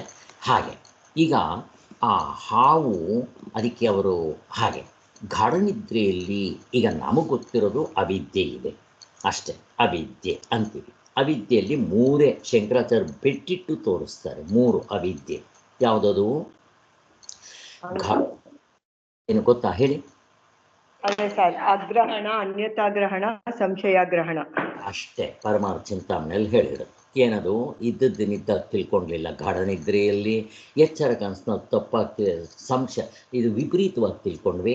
ಜನಕ ಮಹಾರಾಜ ಅಂತ, ಭಿಕ್ಷುಕ ಅಂತ, ಸ್ವಾಮಿಗಳು ಯಾರಾದರೂ ಗುರುಗಳು ಬಂದಿದೆ, ಅಪ್ಪ ನೀನೇ ಕಾಣೋ ತತ್ವಮಸಿ ಶ್ವೇತಕ್ಕಿತ್ತು ಅಂದ್ರೆ ನಮಗೆ ಸಂಶಯ ಬರುತ್ತೆ. ಆಗ ಸಂಶಯ ಗ್ರಹಣ ಮೂರು, ಈ ಮೂರು ಬಿಟ್ಟು ಮತ್ತೊಂದಿಲ್ಲ. ಇವರೇನು ಮಾಡಿದ್ರು, ಆ ಗಾಢನಿದ್ರೆಯಲ್ಲಿ ತಿಳಿದೇ ಇರೋದಕ್ಕೆ ಆತ್ಮನ್ನ ಮುಚ್ಕೊಂಡಿದೆ, ಮೂಲ ಅವಿದ್ಯೆ ಅಂತ. ಈಗ ಆತ್ಮ ಫಸ್ಟು, ಈ ಮುಚ್ಕೊಂಡಿರೋ ಟವಲ್ ಫಸ್ಟು. ಈ ಆತ್ಮನ ಮೇಲೆ ಮುಚ್ಚಿದ್ರೆ ತೆಗೆಯವನು ಯಾವನೋ? ಈ ಪ್ರಶ್ನೆ ಬಂದು ಎಲ್ಲ ಗಬ್ಬೆ ಬಿರಿಸ್ಬಿಟ್ಟಿದ್ದಾರೆ. ಶಂಕರಾಚಾರ್ಯ ಇಷ್ಟು ಬರದೇ ಇಲ್ಲ. ಆದ್ದರಿಂದ ಏನಾದರೂ ಇಟ್ಕೊಳ್ಳಿ, ಬಿಡಲಿ, ನಮ್ಗೆ ಇವೆಲ್ಲ ಬೇಕಾಗಿರೋದು, ಮುಂದಕ್ಕೆ ಹೋಗೋಣ. ಇಲ್ಲ ಅದಿಲ್ಲ, ಅದಕ್ಕೋಸ್ಕರ. ಸೊ ಇಷ್ಟ ಅರ್ಥ ಆಯಿತು. ಮತ್ತೆ ನಿಮಗೆ ಭಯ ಆದೀತು ಅಂತ ಹೇಳಿ ಈ ಸೌರಭದಲ್ಲಿ ಈ ಇಷ್ಟು ಪುಸ್ತಕಗಳು ಯಾವ ಅರ್ಥದಲ್ಲಿ ಬರುತ್ತೋ ಇದರಲ್ಲೂ ಕೂಡ ಪರಿಶುದ್ಧವಾದ ಶಂಕರ ವೇದಾಂತವನ್ನು ಜಿಜ್ಞಾಸುಗಳಿಗೆ ತಿಳಿಸ್ಕೊಡ್ತಾ ಬಂದಿದೆ ಅಂತ ಹೇಳ್ತಾ ಇದ್ದಾರೆ. ಈಗ ಎರಡು ಪ್ರಕಾರದ ಜಿಜ್ಞಾಸುಗಳು, ಅದರಲ್ಲಿ ಮೊದಲನೇದು ಧರ್ಮ ಜಿಜ್ಞಾಸೆ. ಈ ಧರ್ಮ ಜಿಜ್ಞಾಸೆ ಬಗ್ಗೆ ಬಂದಿದೆ. ನೀವು ಪುಸ್ತಕ ಇದ್ದರೆ ತೆಕ್ಕೋಬೇಕು. ನಾನು ಪ್ರಶ್ನೆ ಕೇಳಿದ್ರೆ ನೀವು ಅದು ನೋಡ್ಕೊಳ್ಳೋದಕ್ಕೋ, ಮತ್ತು ನಾನು ಪ್ರಶ್ನೆ ಕೇಳಿದ್ರೆ ನಿಮಗೂ ಅದಕ್ಕೂ ನೋಡಿಕೊಂಡು ಫಸ್ಟ್ ಆಫ್ ಆಲ್ ಓದಬೇಕು. ನಿಮ್ಮ ಹತ್ರ ಪುಸ್ತಕ ಇರಬೇಕು, ತೆಕ್ಕೊಂಡಿರಬೇಕು. ಇಲ್ಲದಿದ್ದರೆ ಹೆಂಗೆ ಪ್ರಶ್ನೆಗೆ ನೀವು ಉತ್ತರ ಕೊಡ್ತೀರಾ? ಈಗ ಧರ್ಮ ಜಿಜ್ಞಾಸೆ, ಈಗ ಎಷ್ಟು ಥರ ಧರ್ಮಗಳಿದೆ, ಅವಾಗ ನಿಮ್ಮ ಪುಸ್ತಕ ಇದ್ದರೆ ನೀವೇ ನೋಡಿಕೊಂಡೇ ಹೇಳ್ಕೊಳ್ಬೋದು. ಅದು ನಾನು ಅದರ ಪ್ರಕಾರನೇ ಹೋಗ್ತೇನೆ. ಹಾಗೆ ಧರ್ಮ ಅಂತಂದರೆ ಯಾವ್ಯಾವ ಧರ್ಮ ಇದೆ? ಶ್ರೀಧರ್ ಅವರು ನಿಮ್ಗೆ ಯಾವ್ದಾದ್ರು ಕಲ್ಪನಾ, ನಿಮ್ಗೆ ಯಾವ್ದಾದ್ರು ಗೊತ್ತಿದ್ದರೆ ಹೇಳಿ. ಮತ್ತು ಧರ್ಮಗಳು ಅಂದರೆ ಕಲ್ಪನಾ, ಗೋಕುಲ, ನಿಮಗೆಲ್ಲ ಗೊತ್ತಿರುತ್ತೆ, ಹೇಳಿ ಯಾವುದಾದ್ರು ಧರ್ಮಗಳ ಹೆಸರು. ಹೇಳಿ ಶ್ರೀಧರ್ ಅವರು. ಹಿಂದೂ ಧರ್ಮ, ಮುಸಲ್ಮಾನ, ಕ್ರೈಸ್ತ, ಪಾರ್ಸಿ, ಬೌದ್ಧ, ಜೈನ, ಸಿಖ್, ಇವೆಲ್ಲ ಧರ್ಮ, ಬೇರೆ ಬೇರೆ ಧರ್ಮಗಳು ಅಲ್ಲೇ ಬರೆದಿದ್ದೆ. ನೀವು ಪುಸ್ತಕ ತೆಕ್ಕೊಂಡ್ರೆ ಟಕ್ ಟಕ್ ಅಂತ ಅದೇ ಪಾಯಿಂಟ್ಗಳನ್ನ ಹೇಳ್ಬಿಡ್ಬೋದು, ಮುಗಿದು ಹೋಯ್ತು. ಇಷ್ಟೇ ಇವು. ಆದರೆ ಎಲ್ಲ ಧರ್ಮಗಳಲ್ಲೂ ಮೂಲವಾಗಿರೋದು ಯಾವುದು? ಇಷ್ಟು ಧರ್ಮಗಳಲ್ಲಿ ಸನಾತನ ಧರ್ಮನೇ ಮೂಲ ಸರ್. ಧರ್ಮ, ಹಿಂದೂ ಧರ್ಮ ಮೂಲವಾಗಿರುತ್ತೆ ಅಂತ ಅಂದರೆ ಅದು ಸನಾತನ ವೈದಿಕ ಧರ್ಮ ಅಂತ ಕರೀತಾರೆ. ಯಾಕೆ ಇದನ್ನು ಸನಾತನ ವೈದಿಕ ಧರ್ಮವನ್ನೇ ಎಲ್ಲ ಹಿಂದೂ ಧರ್ಮಗಳಿಗಿಂತ ಇದನ್ನು ಮೂಲ ಅಂತ ಕರೀತಾರೆ ಅಂತ ಪ್ರಶ್ನೆ. ಸೊ ಇದು ವೇದಗಳ ಪೀರಿಯಡಿಂದನೂ ಇದೆ ಸರ್. ಇದು ಹಿಂದೆಯಿಂದನೂ ಇದೆ, ಅದಕ್ಕೆ ತುಂಬ ಹಿಂದೆನೂ ಇದೆ. ಅದಕ್ಕಿಂತ ಹಿಂದೆ ಇರೋದು ಯಾವ ಧರ್ಮನೂ ಇಲ್ಲ ಸರ್. ಇಲ್ಲಿ ಮಿಕ್ಕಿದೆಲ್ಲ ಧರ್ಮಗಳೆಲ್ಲ ಇದೆಲ್ಲ ಆದಮೇಲೆ ಬಂದಿರೋದು. ಇದಕ್ಕೆ ಇದೇ ಇಲ್ಲ, ಆರ್ಜಿನ್ ಯಾವ ಡೇಟು ಅದೇ ಇಲ್ಲ. ಅದಕ್ಕೆ ಸನಾತನ ಧರ್ಮ ಕರೆಕ್ಟು. ಬಟ್ ಎಲ್ಲ ಧರ್ಮಗಳಿಗೂ ಇದು ಬೇಸ್ಮೆಂಟು, ಫೌಂಡೇಶನ್ ಅಂತಾರಲ್ಲ, ಕಾರಣ ಏನು? ಯಾತಕ್ಕೆ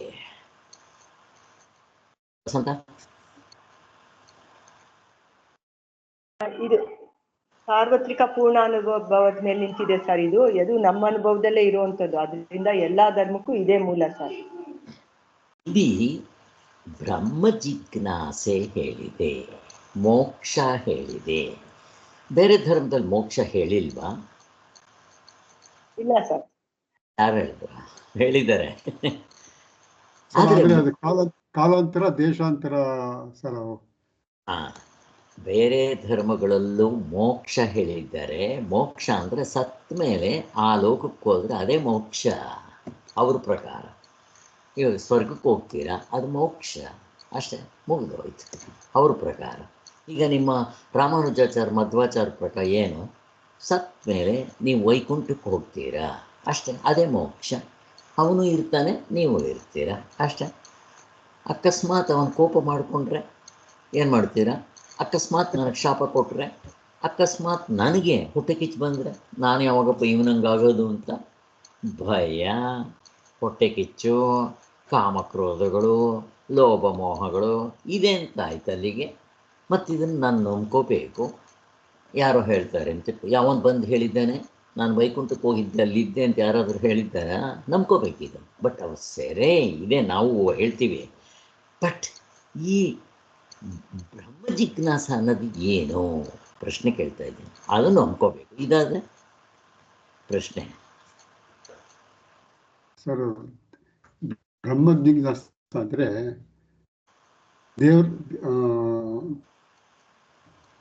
ತತ್ವ ಸರ್, ಪರಮಾರ್ಥ ಅರ್ಥ ಇದು ಮಾಡ್ಕೊಳ್ಳೋಕ್ಕೆ, ಅರಿವು ಮಾಡ್ಕೊಳ್ಳೋಕ್ಕೆ ಅದು ಧರ್ಮ ಜಿಜ್ಞಾಸ ಅಂದರೆ. ವೇದಗಳಲ್ಲಿ ಏನು ಹೇಳಿದ್ರು ಧರ್ಮಗಳಲ್ಲಿ, ಅದು ವಿಧಿಗಳು, ವಿಧಿ ರಹಿತ, ವಿಧಿ ಸಹಿತ 3 ಇರುತ್ತೆ. ವಿಹಿತಗಳು ಅಂದರೆ ಡೂಸ್ ಆ್ಯಂಡ್ ನಾಟ್ ಡೂಸ್. ಅದನ್ನು ಫಾಲೋ ಮಾಡಿಕೊಂಡು ಫಲಗಳು ಪಡೆದುಕೊಂಡು ಬೇರೆ ಬೇರೆ ಲೋಕಗಳು ಹೋಗಿ ಅಲ್ಲಿ ಮ್ಯಾಕ್ಸಿಮಮ್ ಬ್ರಹ್ಮಲೋಕಕ್ಕೆ ಹೋಗಿ ಅಲ್ಲಿ ನಾವು ಬ್ರಹ್ಮಜ್ಞಾನ ಪಡೆದುಕೊಂಡು ಮುಕ್ತರಾಗೋದು ಅಥವಾ ಮೋಕ್ಷ ಪಡೆಯೋದು ಅಂತ ಧರ್ಮ ಹೇಳುತ್ತೆ. ಧರ್ಮಜ್ಞಾನದಲ್ಲಿ ಅಂದರೆ ವೇದಗಳು, ವೇದ ಪೂರ್ವ ಅಂತೀವಲ್ಲ, ಅಲ್ಲಿ ಶಾಸ್ತ್ರಗಳು, ಪುರಾಣಗಳು ಎಲ್ಲ ಅದನ್ನೇ ಹೇಳುತ್ತೆ. ಮತ್ತು ಏನೇನು ಮಾಡಬೇಕು ಅಂತಲೂ ಹೇಳುತ್ತೆ, ಸಾಧನೆಗಳು ಅದನ್ನೆಲ್ಲ ಪಡೆಯೋಕ್ಕೆ. ಸೊ ಇದು ಸರ್ ಅದು ಧರ್ಮಜ್ಞಾಸ.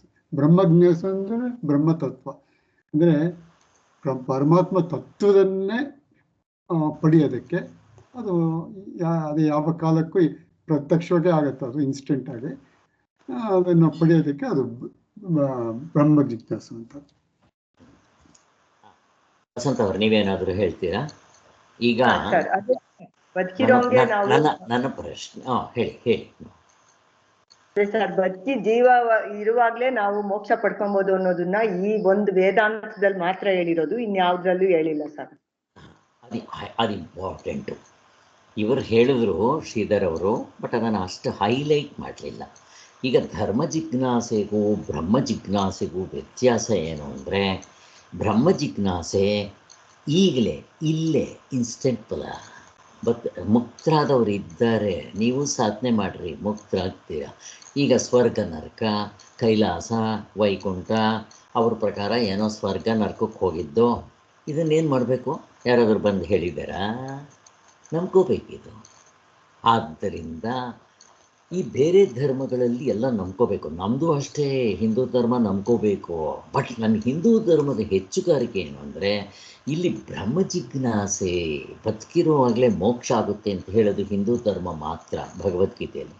ಅದು ಬಿಟ್ಟರೆ ಇನ್ನು ಯಾವ ಧರ್ಮದಲ್ಲೂ ಹೇಳೋದು ಅದಿಲ್ಲವೇ ಇಲ್ಲ, ಸತ್ತ ಮೇಲೆ ಅಂತ ಹೇಳ್ತಾರೆ. ಆದ್ದರಿಂದ ನಮ್ಮ ಹಿಂದೂ ಧರ್ಮಕ್ಕಾಗಲಿ ಸನಾತನ ವೈದಿಕ ಧರ್ಮಕ್ಕಾಗಲಿ ಬೆಲೆ ಬಂದಿರೋದು ಇದರಿಂದ.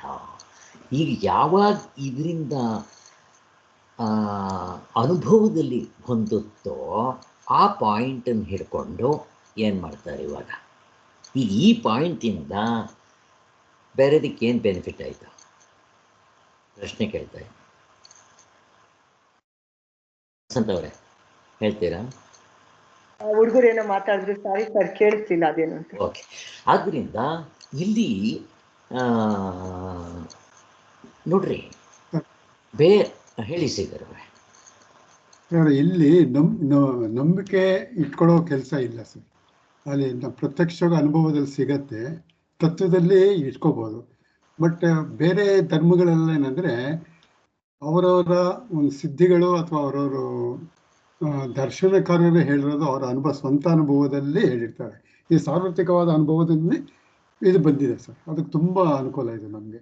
ಯಾರು ಬೇಕಾದ್ರೂ ಜಾತಿ, ಮತ, ಧರ್ಮ ಎಲ್ಲ ಯಾರು ಬೇಕಾದರೂ ಇದನ್ನು ಫಾಲೋ ಮಾಡ್ಬೋದು. ತುಂಬ ಸುಲಭ ಮಾತ್ರ ಅಂತ ಇದೆ ಸರ್, ಅಡ್ವಾಂಟೇಜ್ ಇದೆ.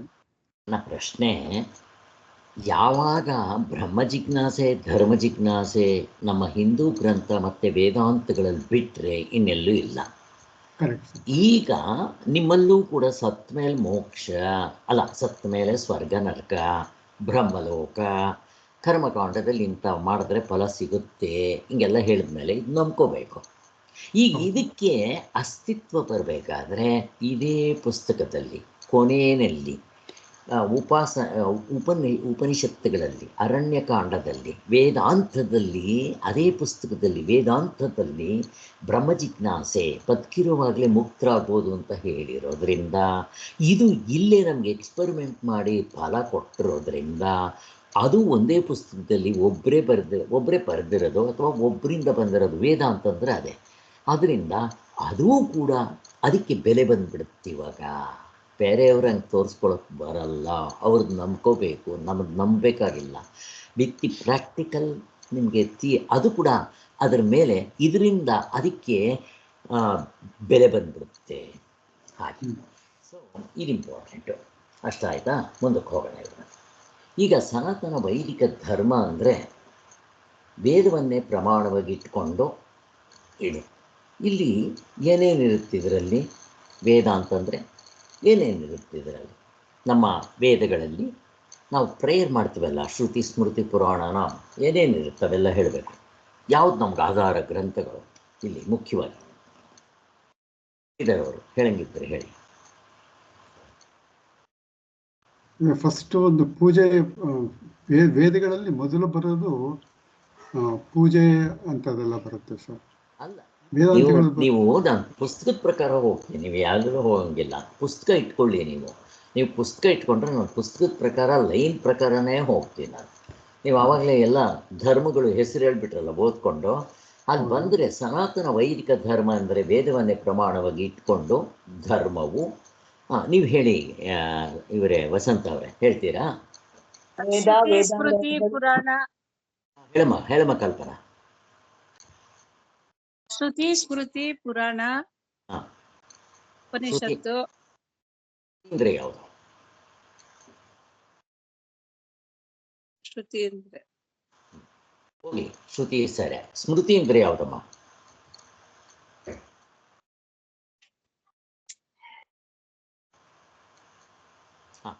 ಹೇಳಿ ವಸಂತ ಅವರೇ.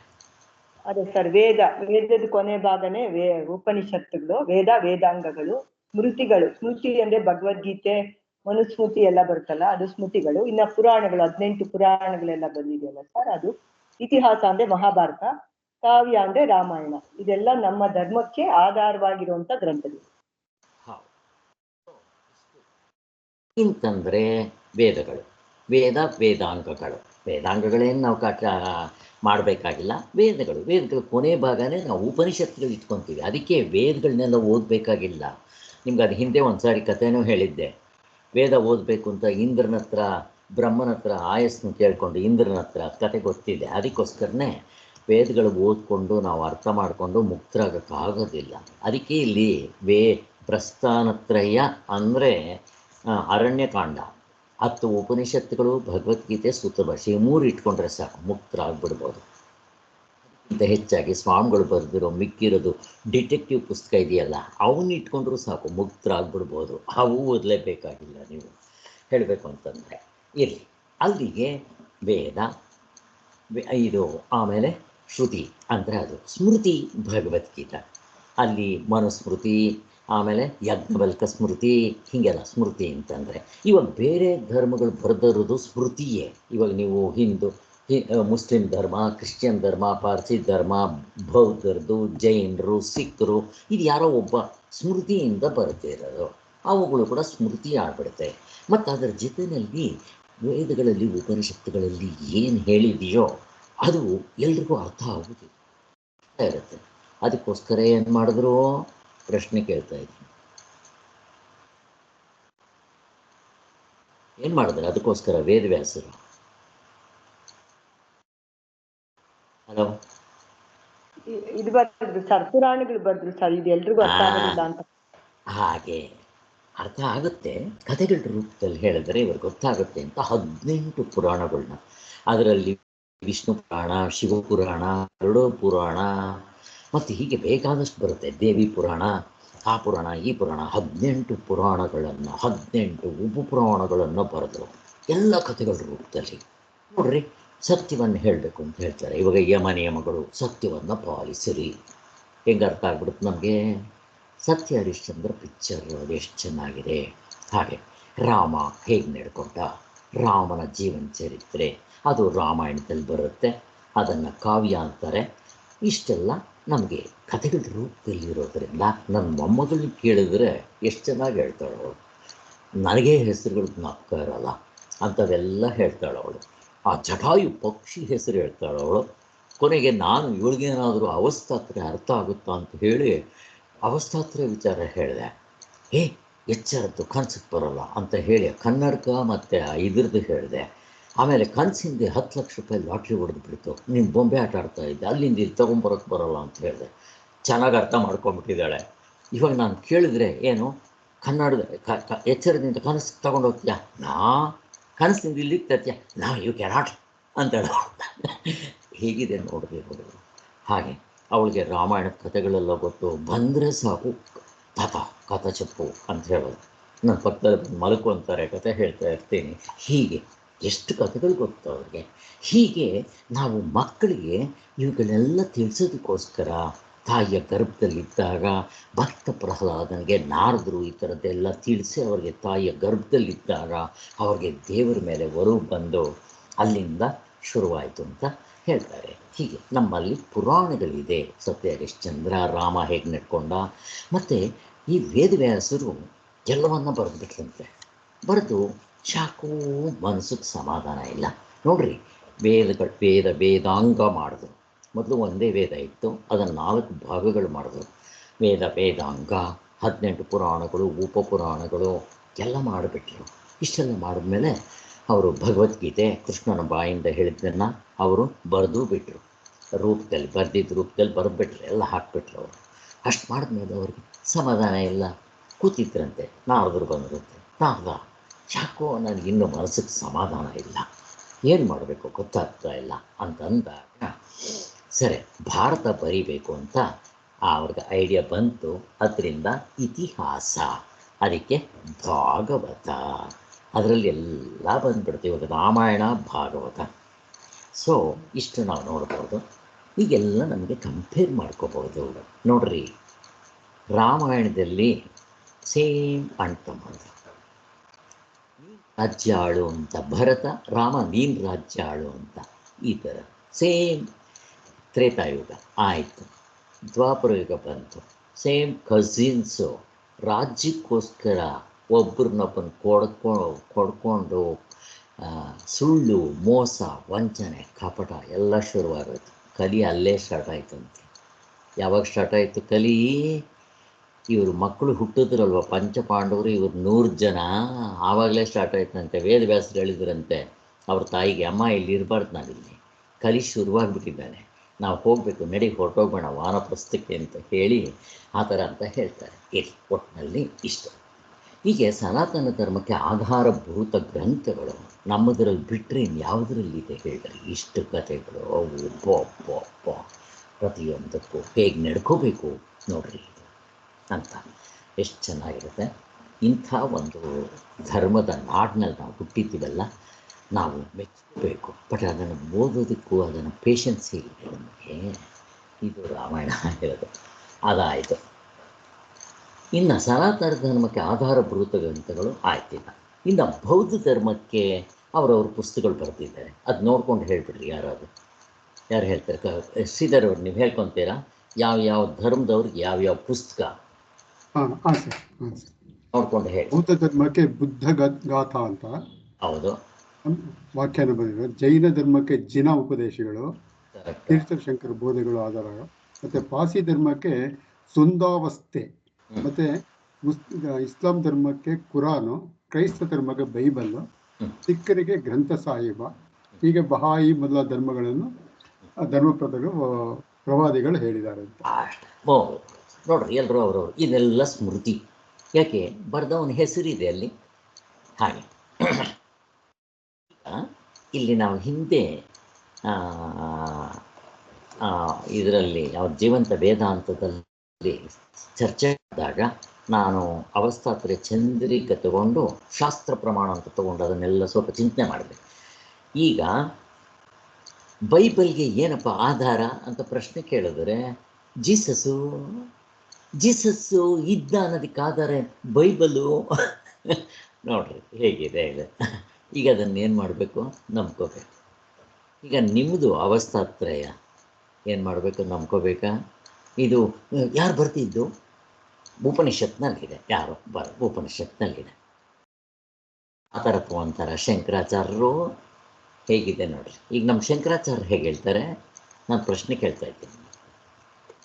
ನಮ್ಮ ಶಂಕರಾಚಾರ್ಯರು ಹೆಂಗೆ ಹೇಳ್ತಾರೆ ಈ ಥರ ಸಂದರ್ಭ ಬಂದಾಗ? ಯಾರಿಗಾದರೂ ಗೊತ್ತಾ ಆನ್ಸರು? ವಸಂತ.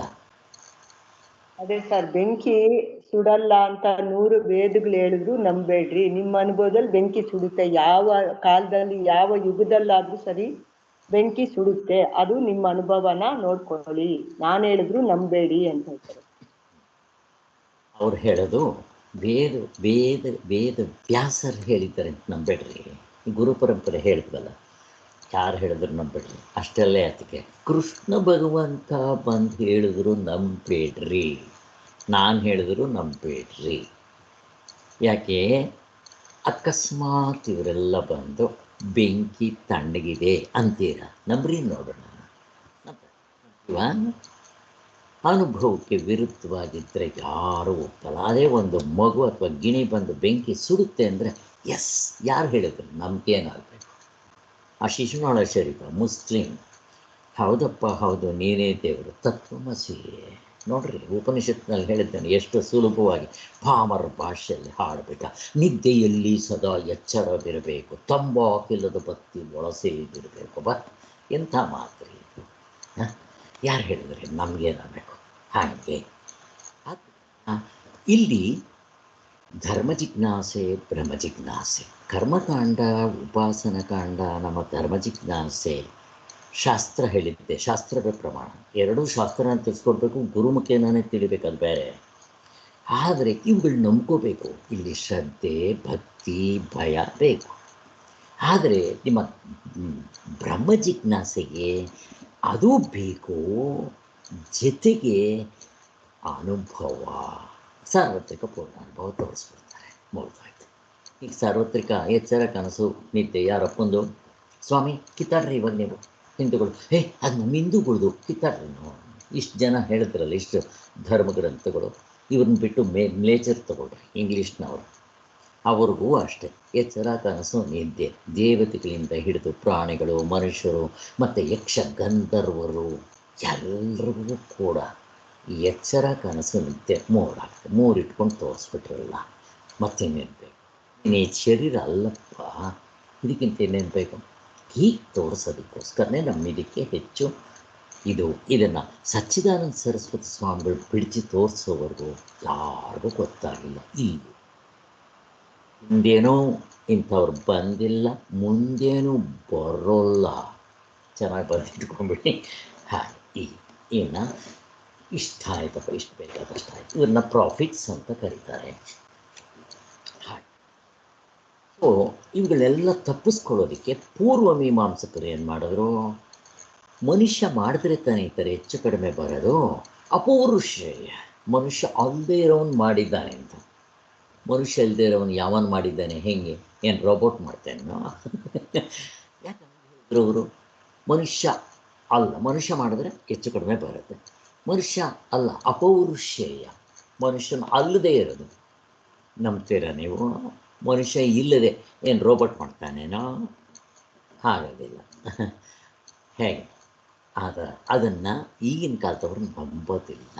ಅದಕ್ಕೋಸ್ಕರನೇ ಶಂಕರಾಚಾರ್ಯರು ಅದನ್ನೂ ಹಿಡಿಯಲಿಲ್ಲ. ಶಾಸ್ತ್ರದಲ್ಲಿ ಹೇಳಿದ್ದಾರೆ ಅಪೌರುಷೇಯ ಅಂತ. ಪೂರ್ವ ಮೀಮಾಂಸಕರು ಭದ್ರವಾಗಿ ಹಿಡ್ಕೊಂಡ್ಬಿಟ್ಟಿದ್ದಾರೆ ಅದನ್ನು.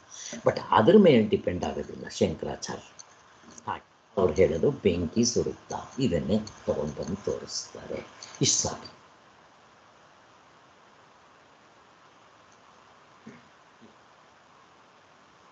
ಐದನೇ ಪೇಜ್ಗೆ ಹೋಗಿದ್ದೀನಿ. ಈ ಧರ್ಮಗಳಲ್ಲೆಲ್ಲ ಒಬ್ಬೊಬ್ಬರಿಗೆ ಇನ್ನೊಬ್ಬರಿಗೆ ಕೆಲವು ಮತಭೇದಗಳು ಕಂಡು ಬರ್ತಾ ಇರುತ್ತೆ. ನೋಡ್ರಿ, ಈ ಧರ್ಮಗಳಲ್ಲಿ ಯಾಕೆ ಮತಭೇದಗಳು ಬರ್ತಾ ಇದೆ ಅಂತಾರೆ. ಹೆಂಗೆ ಬರ್ತಾ ಇದೆ? ಏನಾದರೂ ಉದಾಹರಣೆ ಕೊಡೋಕ್ಕೆ ಬರುತ್ತಾ? ನಾನೇ ಓದ್ತೀನಿ, ಇಲ್ಲೂ ಸ್ವಲ್ಪ ಸಿಗುತ್ತೆ, ಮಿಕ್ಕಿರೋದು ನೀವು ಹೇಳ್ಬೋದು. ಪರಮಾತ್ಮ ಅಂದರೆ ಈಶ್ವರ, ದೇವರು ಅನ್ನೋ ತತ್ವವನ್ನು ಒಪ್ಪಿ ಅವನು ಜಗತ್ತನ್ನು ಜೀವರನ್ನು ಸೃಷ್ಟಿ ಮಾಡ್ದ.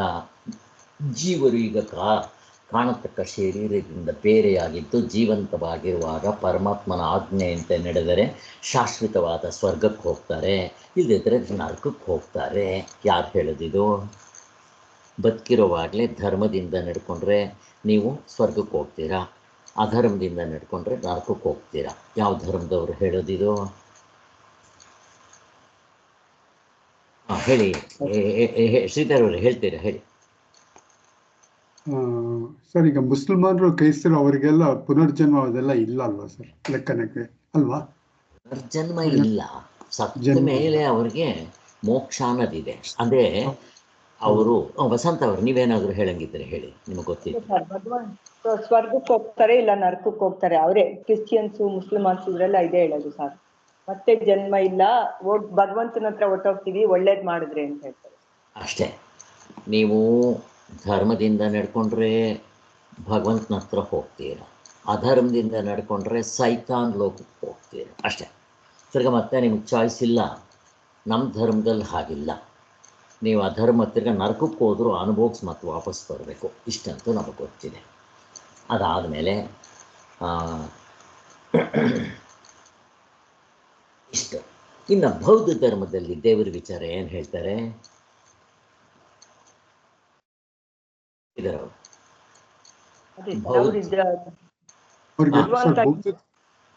ಏನಮ್ಮ ವಸಂತ? ಅದೇ ಅವ್ರ ದೇವ್ರನ್ನ ಒಪ್ಪೋದಿಲ್ಲ ಸರ್. ದೇವರು ಒಪ್ಪೋದಿಲ್ಲ. ಕ್ಷಣಿಕವಾದಿಗಳು ಪ್ರತಿ ಕ್ಷಣಕ್ಕೂ ಬದಲಾವಣೆ ಆಗ್ತಾರೆ. ನಾವು ಒಪ್ತೀವಿ. ಅದಕ್ಕೆ ಬ್ರಹ್ಮಸತ್ಯ, ಜಗತ್ತು ಮಿಥ್ಯ. ಅವರು ನಾವು ಜಗತ್ ಮಿಥ್ಯ ಅನ್ನೋದಕ್ಕೆ ನಾವೇನು ಹೇಳ್ತೀವೋ, ಇನ್ನೂ ಹೇಳಬೇಕು ಅಂದರೆ ಒಂದು ಹೆಜ್ಜೆ ಮುಂದಕ್ಕೆ ಹೋಗಿ ಚೆನ್ನಾಗೇ ಹೇಳ್ತಾರೆ. ನಾವೆಲ್ಲ ಅಕ್ಸೆಪ್ಟ್ ಮಾಡ್ಕೊಳ್ತೀವಿ. ಆದರೆ ನಾವು ಬ್ರಹ್ಮ ಸತ್ಯ ಅನ್ನೋ ಆಧಾರದ ಮೇಲೆ ಇದನ್ನು ಬಿಲ್ಟ್ ಮಾಡ್ತೀವಿ. ಅವ್ರಿಗೆ ಆಧಾರ ಇಲ್ಲ. ಆಧಾರ ಇಲ್ಲದೆ ಸುಮ್ಮನೆ ಬಿಲ್ಟ್ ಮಾಡ್ತಾ ಇದ್ದಾರೆ. ಅದಕ್ಕೆ ಅವ್ರದ್ದು ಉದುರೋಗುತ್ತೆ, ಫೌಂಡೇಶನ್ ಇಲ್ಲ. ನಮ್ಮದು ದೇವರು ಅನ್ನೋ ಒಂದು ಫೌಂಡೇಶನ್ ಇಟ್ಕೊಂಡು ಮನೆ ಕಟ್ತೀವಿ. ಮನೆ ಶಾಶ್ವತ ಅಲ್ಲ, ಫೌಂಡೇಶನ್ ಇರೋದ್ರಲ್ಲಿ ಬೆಟ್ರು ಅಂತ ಹೇಳ್ತೀವಿ. ಹಾಗೆ ಇಷ್ಟು ವ್ಯತ್ಯಾಸ ಇದೆ. ಇನ್ನು ಹೀಗೆ ಮತ್ತು ಈ ಬೌದ್ಧ ಧರ್ಮದಲ್ಲೂ ಕೂಡ ಪುನರ್ಜನ್ಮ ಒಪ್ಕೊತಾರೆ. ಅವೆಲ್ಲ ಜಾತಕ ಕಥೆಯಲ್ಲಿ ಬಂದಿದೆ, ನಮಗೇನು ಅದು ಇಂಪಾರ್ಟೆಂಟ್ ಇಲ್ಲ ಅಂತ ತೆಗೆದು ಹಾಕ್ಬೇಕು. ಇನ್ನು ಇಷ್ಟಂತೂ ಆಯಿತಾ? ಇನ್ನು ನೀವು ಬೇರೆ ಧರ್ಮಗಳಲ್ಲಿ ಪುನರ್ಜನ್ಮ ಒಪ್ಕೊತಾರೆ. ಸಿಖ್ಖರಾಗಲಿ, ಇವರೆಲ್ಲ ಹಿಂದೂ ಧರ್ಮದ ಥರನೇ ಇರೋ ಸಿಖ್ಖರು. ಮತ್ತು ಇವರೆಲ್ಲ ಹಿಂದೂ ಪಾರ್ಸಿ ಧರ್ಮದವರು ನಾನು ಇರಾನ್ಗೆ ಹೋದಾಗ ಅವರು ಬೆಂಕಿಯನ್ನು ದೇವರು ಅಂತ ಪೂಜೆ ಮಾಡ್ತಾರೆ. ಸತ್ತೋಗಿರೋರಿಗೆ ಸಮಾಧಿಗಳು ಮಾಡ್ತಾರೆ. ಮುಸ್ಲಿಮ್ಸ್ನಲ್ಲೂ ಮಾಡ್ತಾರೆ. ಸತ್ತೋರು ಸಮಾಧಿ ಮಾಡಿ ದರ್ಗಾ ಅಂತ ಮಾಡ್ತಾರೆ. ನೋಡ್ರಿ, ಅವರು ಬೇಕಾದ ಸಿದ್ಧಿಗಳಿದೆ ಅಂತ ಹೇಳಿ ಎಲ್ಲ ಮಾಡ್ತಾರೆ. ಅವೆಲ್ಲ ಎಲ್ಲ ಒಪ್ಕೋಣ, ಇದೆಲ್ಲ ಇರುತ್ತೆ. ಸೊ ಹೀಗೆ ನಮ್ಮ ಹಿಂದೂ ಧರ್ಮದಲ್ಲಿ ಶೈವರು, ವೈಷ್ಣವರು ಎಷ್ಟು ಕಿತ್ತಾಡ್ತಾ ಇರ್ತಾರೆ ಗೊತ್ತಲ್ವಾ? ಶೈವರು ಸತ್ತರೆ ಎಲ್ಲೋಗ್ತಾರೆ, ವೈಷ್ಣವರು ಸತ್ತರೆ ಎಲ್ಲೋಗ್ತಾರೆ? ಯಾರಾದರೂ ಹೇಳಿ. ಶೈವರು ಸತ್ತೋದ್ರೆ ಕೈಲಾಸಕ್ಕೆ ಹೋಗ್ತಾರೆ ಸರ್. ವೈಷ್ಣವರು ವೈಕುಂಠಕ್ಕೆ ಹೋಗ್ತಾರೆ. ವೈಕುಂಠಕ್ಕೆ ಹೋಗ್ತಾರೆ. ಅದು ಹಿಂದೆ ಒಂದು ಸರಿ ಎಲ್ಲೋ ಒಂದು ಕತೆ ಹೇಳಿದ್ದೆ, ಸ್ವಾಮಿಗಳೇ ಬರೆದಿದ್ರು. ಆ ಕತೆ ಏನಾದರೂ ಗೊತ್ತಾ ನಿಮಗೆ? ಅದೇ ಸರ್, ಶಿವನ್ ದೇವಸ್ಥಾನ ಏನಾದ್ರು ಬಂದ್ರೆ ಅವರು ವೈಷ್ಣವರು ಅದ್ರೊಳಗಡೆಗೆ ಹೋಗಲ್ಲ. ಆನೆ ಓಡೋಗ್ತಾರೆ ಅಲ್ಲಿಂದ. ಅಂದ್ರೆ ಆನೆ ಅಟ್ಟಿಸ್ಕೊಂಡ್ಬಂದ್ರು ಅದ್ರೊಳಗಡೆಗೆ ಹೋಗೋದಿಲ್ಲ ಅವರು ಅಂತ ಏನೋ ಕತೆ ಇದೆ ಸರ್. ಆ ಕತೆ ಬಿಟ್ಬಿಡಿ, ಸ್ವಾಮಿಗಳು ಹೇಳಿದ್ದು. ಒಂದು ಸಾರಿ ಏನಾಯ್ತು ಅಂದರೆ, ಒಬ್ಬ ವೈಕುಂಠಕ್ಕೆ ಹೋಗಿ ಬಂದಂತೆ. ರಾಜನ ಹತ್ರ ಬಂದಿದ್ದೆ, ಸ್ವಾಮಿ ನಾನು ವೈಕುಂಠ ಶಿವನ ಲೋಕಕ್ಕೆ ಹೋಗಿ ಆ ಶಿವ ಪಾರ್ವತಿ ದರ್ಶನ ಮಾಡ್ಕೊಂಡು ಬಂದೆ. ಸಾರಿ, ವೈಕುಂಠ ಅಂದರೆ ನಾರಾಯಣ ಇರೋದು, ಕೈಲಾಸ ಅಂದರೆ ಶಿವ ಇರೋದು. ಸೊ ನಾನು ವೈಕುಂಠಕ್ಕೆ, ಅಂದರೆ ನಾರಾಯಣ ಇದ್ದಿದ್ದು. ನಾರಾಯಣ ಲಕ್ಷ್ಮಿ ಇದ್ದರು, ಅವ್ರನ್ನೆಲ್ಲ ನೋಡ್ಕೊಂಡು ದರ್ಶನ ಮಾಡ್ಕೊಂಬಂದೆ, ಮಾತಾಡ್ಕೊಂಬಂದೆ. ಸ್ವಾಮಿ ವರ್ಣಿಸೋಕ್ಕಾಗಲ್ಲ, ಅಷ್ಟು ಚೆನ್ನಾಗಿದೆ ಹಾಗೆ ಅಂತ ಹೇಳಿದ್ನಂತೆ. ಬಂದು ಇನ್ನೊಬ್ಬ ಬಂದಂತೆ, ಸ್ವಾಮಿ ನಾನು ಕೈಲಾಸಕ್ಕೆ ಹೋಗಿದ್ದೆ ಸ್ವಾಮಿ, ರಾಜನ ಹತ್ರ. ಕೈಲಾಸ ಹೆಂಗಿದೆ, ಶಿವ ಪಾರ್ವತಿ ಇದ್ದರು, ಅದು ಏನು ವೈಭವ ಇಲ್ಲ ಅಲ್ಲಿ. ಇಲ್ಲಿ ವೈಭವ, ಅಲ್ಲಿ ಇವಲ್ಲಿ ಅವನು ಹೇಳ್ತಾನೆ ಕೈಲಾಸದ ಇದು ವೈಕುಂಠದಲ್ಲಿ ಏನು ವೈಭವ ಅವು ಎಲ್ಲ. ಅವರು ವಜ್ರ ವೈಡೂರುಗಳು ಹಾಕ್ಕೊಂಡಿರ್ತಾರೆ. ಶಿವ ಗೊತ್ತಲ್ವ, ಹಾವು ಚೇಳು ಬರೀ ಬಟ್ಟೆ ಇಲ್ಲದೆ ಎಲ್ಲ ಕಟ್ಕೊಂಡು ಇರ್ತಾನೆ. ಯಾವುದೋ ಪ್ರಾಣಿ ಚರ್ಮ ಸುತ್ತಕೊಂಡು ಸ್ಮಶಾನಕ್ಕೆ ಇನ್ನೆಂಗಿರ್ತಾನೆ ಹೇಳು. ಆ ಒಟ್ಟಿನಲ್ಲಿ ತುಂಬ ಚೆನ್ನಾಗಿತ್ತಲ್ಲಿ ಅಂತ ಇಬ್ಬರು. ರಾಜನ ಹತ್ರ ಬಂದಿದ್ದೆ, ನಂದು ಸರಿ ಅಂತ ಅವನು, ನಂದು ಸರಿ ಅಂತ ಇವನು. ರಾಜನ ಹತ್ರ ಬಂದರೆ ರಾಜ ಹೇಳ್ತಾನಂತೆ, ಅಪ್ಪ ನಾನು ವೈಕುಂಠನೂ ನೋಡಿಲ್ಲ, ಕೈಲಾಸನೂ ನೋಡಿಲ್ಲ, ನಾನು ಹೇಗೆ ತೀರ್ಮಾನ ಕೊಡಲಿ, ಈ ಥರ ರಾಮಾಯಣ ಆಗತ್ತೆ ಅಂತ. ಇದು ಇರಲಿ ಬಿಡಿ, ಸುಮ್ಮನೆ ಹಾಸ್ಯಕ್ಕೆ ಹೇಳಿರೋದಿಲ್ಲ. ಹೀಗೆ ಒಟ್ಟಿನಲ್ಲಿ ಈ ಥರ ಇವರು ಕಿತ್ತಾಡ್ತಾ ಇರ್ತಾರೆ. ಇನ್ನು ಕ್ರಿಶ್ಚಿಯನ್ಸು ಅವ್ರ ಮತಧರ್ಮವನ್ನು ಜಾಸ್ತಿ ಮಾಡ್ಕೋಬೇಕಂತ ದುಡ್ಡು ಕೊಟ್ಟು, ಬೈಬಲ್ಗಳು ಫ್ರೀಯಾಗಿ ಕೊಟ್ಟು, ಮನೆಗಳಿಗೆ ಅವ್ರ ಹುಡುಗರಿಗೆಲ್ಲ, ಇವಾಗೆಲ್ಲ ನಮ್ಮಲ್ಲಿ ಬೇಕಾದಷ್ಟು ಜನ ಕ್ರಿಶ್ಚಿಯನ್ಸ್ ಇರ್ತಾರೆ. ಇವರೆಲ್ಲ ಅವ್ರಿಗೆಲ್ಲ ಸಹಾಯ ಮಾಡಿ ದುಡ್ಡು ಕೊಟ್ಟು ಕನ್ವರ್ಟ್ ಮಾಡಿಸ್ಕೊಂಡವರು. ಇನ್ನು ಮುಸ್ಲಿಮ್ಸ್ ಅಂತೂ ಇವರು ಹಿಂದೂಗಳು ಆವಾಗಲಿಂದ ಕೊಲೆ, ದರೋಡೆ, ಈಗೆಲ್ಲ ಇದಾಗಿ ನೆಕ್ಸಲಿಟ್ಸು ಇವೆಲ್ಲ ಹಾಕಿಟ್ಟಿದ್ದಾರೆ. ನಿಮಗೆ ಗೊತ್ತಾಗ್ತಾ ಇದೆ ಕಾಶ್ಮೀರ ಕಡೆ ಅದೆಲ್ಲ. ಹೀಗೆ ಕಿತ್ತಾಡ್ತಾ ಇರ್ತಾರೆ. ಒಟ್ಟಿನಲ್ಲಿ ಸನಾತನ ವೈದಿಕ ಧರ್ಮದಲ್ಲಿಯೂ ಪರಮಾತ್ಮನ ಅಸ್ತಿತ್ವ, ಶರೀರಕ್ಕಿಂತ ಬೇರೆಯಾಗಿರುವ ಜೀವನ ಅಸ್ತಿತ್ವ, ಪೂರ್ವಜನ್ಮ, ಇವೆಲ್ಲ.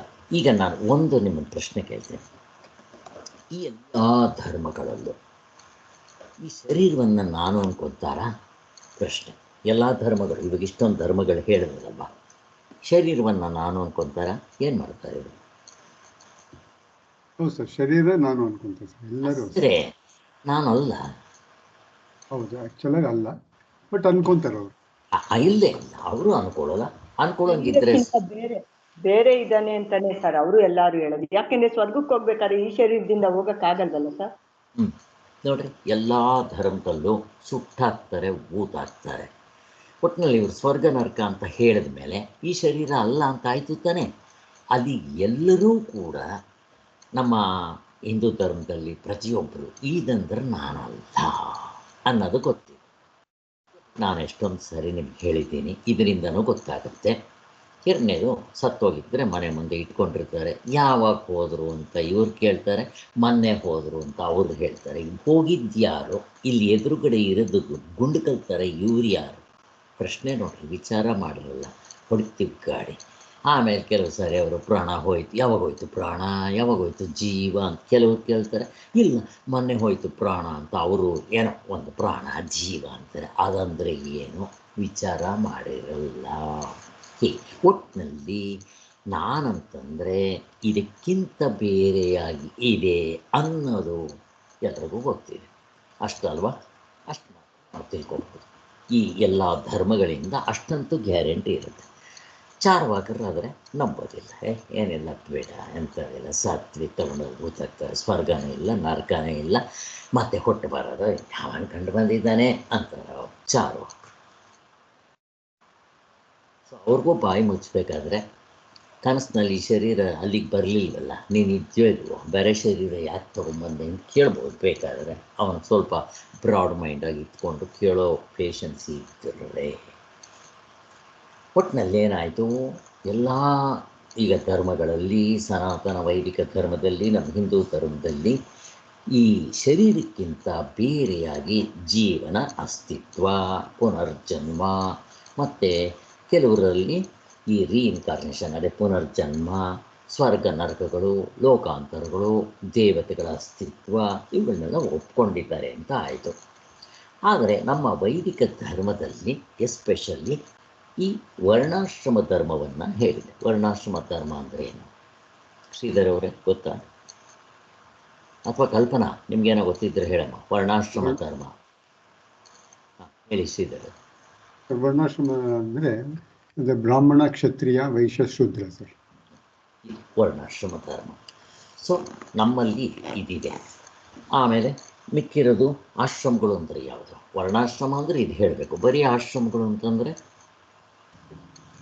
ಬ್ರಹ್ಮಚರ್ಯ, ಆಮೇಲೆ ಬ್ರಹ್ಮಚರ್ಯ, ಗೃಹಸ್ಥಾಶ್ರಮ, ಆಮೇಲೆ ವಾನಪ್ರಸ್ಥ. ಆಮೇಲೆ ಯಾರಾದರೂ ಆ್ಯಡ್ ಮಾಡಿ. ಸನ್ಯಾಸ. ಸನ್ಯಾಸ ಅಷ್ಟೇ. ಸೊ ನೋಡ್ರಿ, ಹಾಗೆ ಇವೆಲ್ಲ ಇದೆ, ನಾವು ತಿಳ್ಕೋಬೇಕು. ಓಕೆ,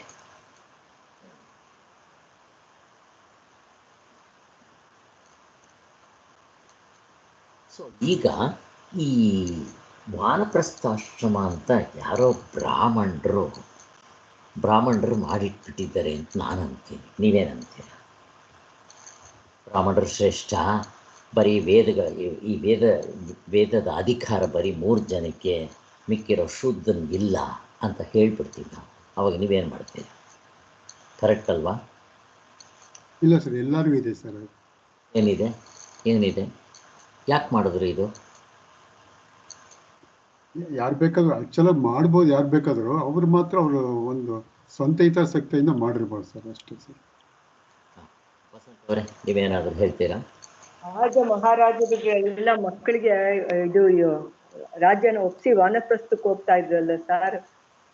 ಬ್ರಾಹ್ಮಣರೇ ಯಾಕೆ ಸರ್? ರಾಜರುಗಳೇ ಅಷ್ಟು ದೊಡ್ಡ ಭೋಗನೆಲ್ಲ ತ್ಯಜಿಸಿ ಹೋಗ್ತಾ ಇದ್ರು ವಾನಪ್ರಸ್ಥಕ್ಕೆ. ಯಾರು ಬೇಕಾದ್ರೂ ಹೋಗ್ಬೋದು. ನಾವು ಕೇಳ್ತಾ ಇರೋದು ವಾನಪ್ರಸ್ಥಾಶ್ರಮ, ನಾನು ಕೇಳ್ತಾ ಇಲ್ಲ, ವರ್ಣಾಶ್ರಮಗಳನ್ನ ಕೇಳ್ತಾ ಇದ್ದೀನಿ. ವರ್ಣಾಶ್ರಮಗಳು ಮಾಡಿದ್ದು ಬ್ರಾಹ್ಮಣರು ತಮ್ಮ ಸ್ವಾರ್ಥಕ್ಕೋಸ್ಕರ ಮಾಡಿಟ್ಟಿದ್ದಾರಾ, ಅಥವಾ ಈ ಪುಸ್ತಕಗಳಲ್ಲಿ ಅವರವರ ಕಾರ್ಯದಿಂದ ಆಯಾ ಇದು ಅಂತ ವರ್ಣಗಳು ಅಂತ ಹೇಳೋದು ಸರ್. ಅವನು ಏನ್ ಕೆಲಸ ಮಾಡ್ತಾನೋ ಅವನು ಗುಣ ಅದರಿಂದ ಅಂತ ಭಗವಂತನೇ ಹೇಳ್ತಾನಲ್ಲ ಸರ್.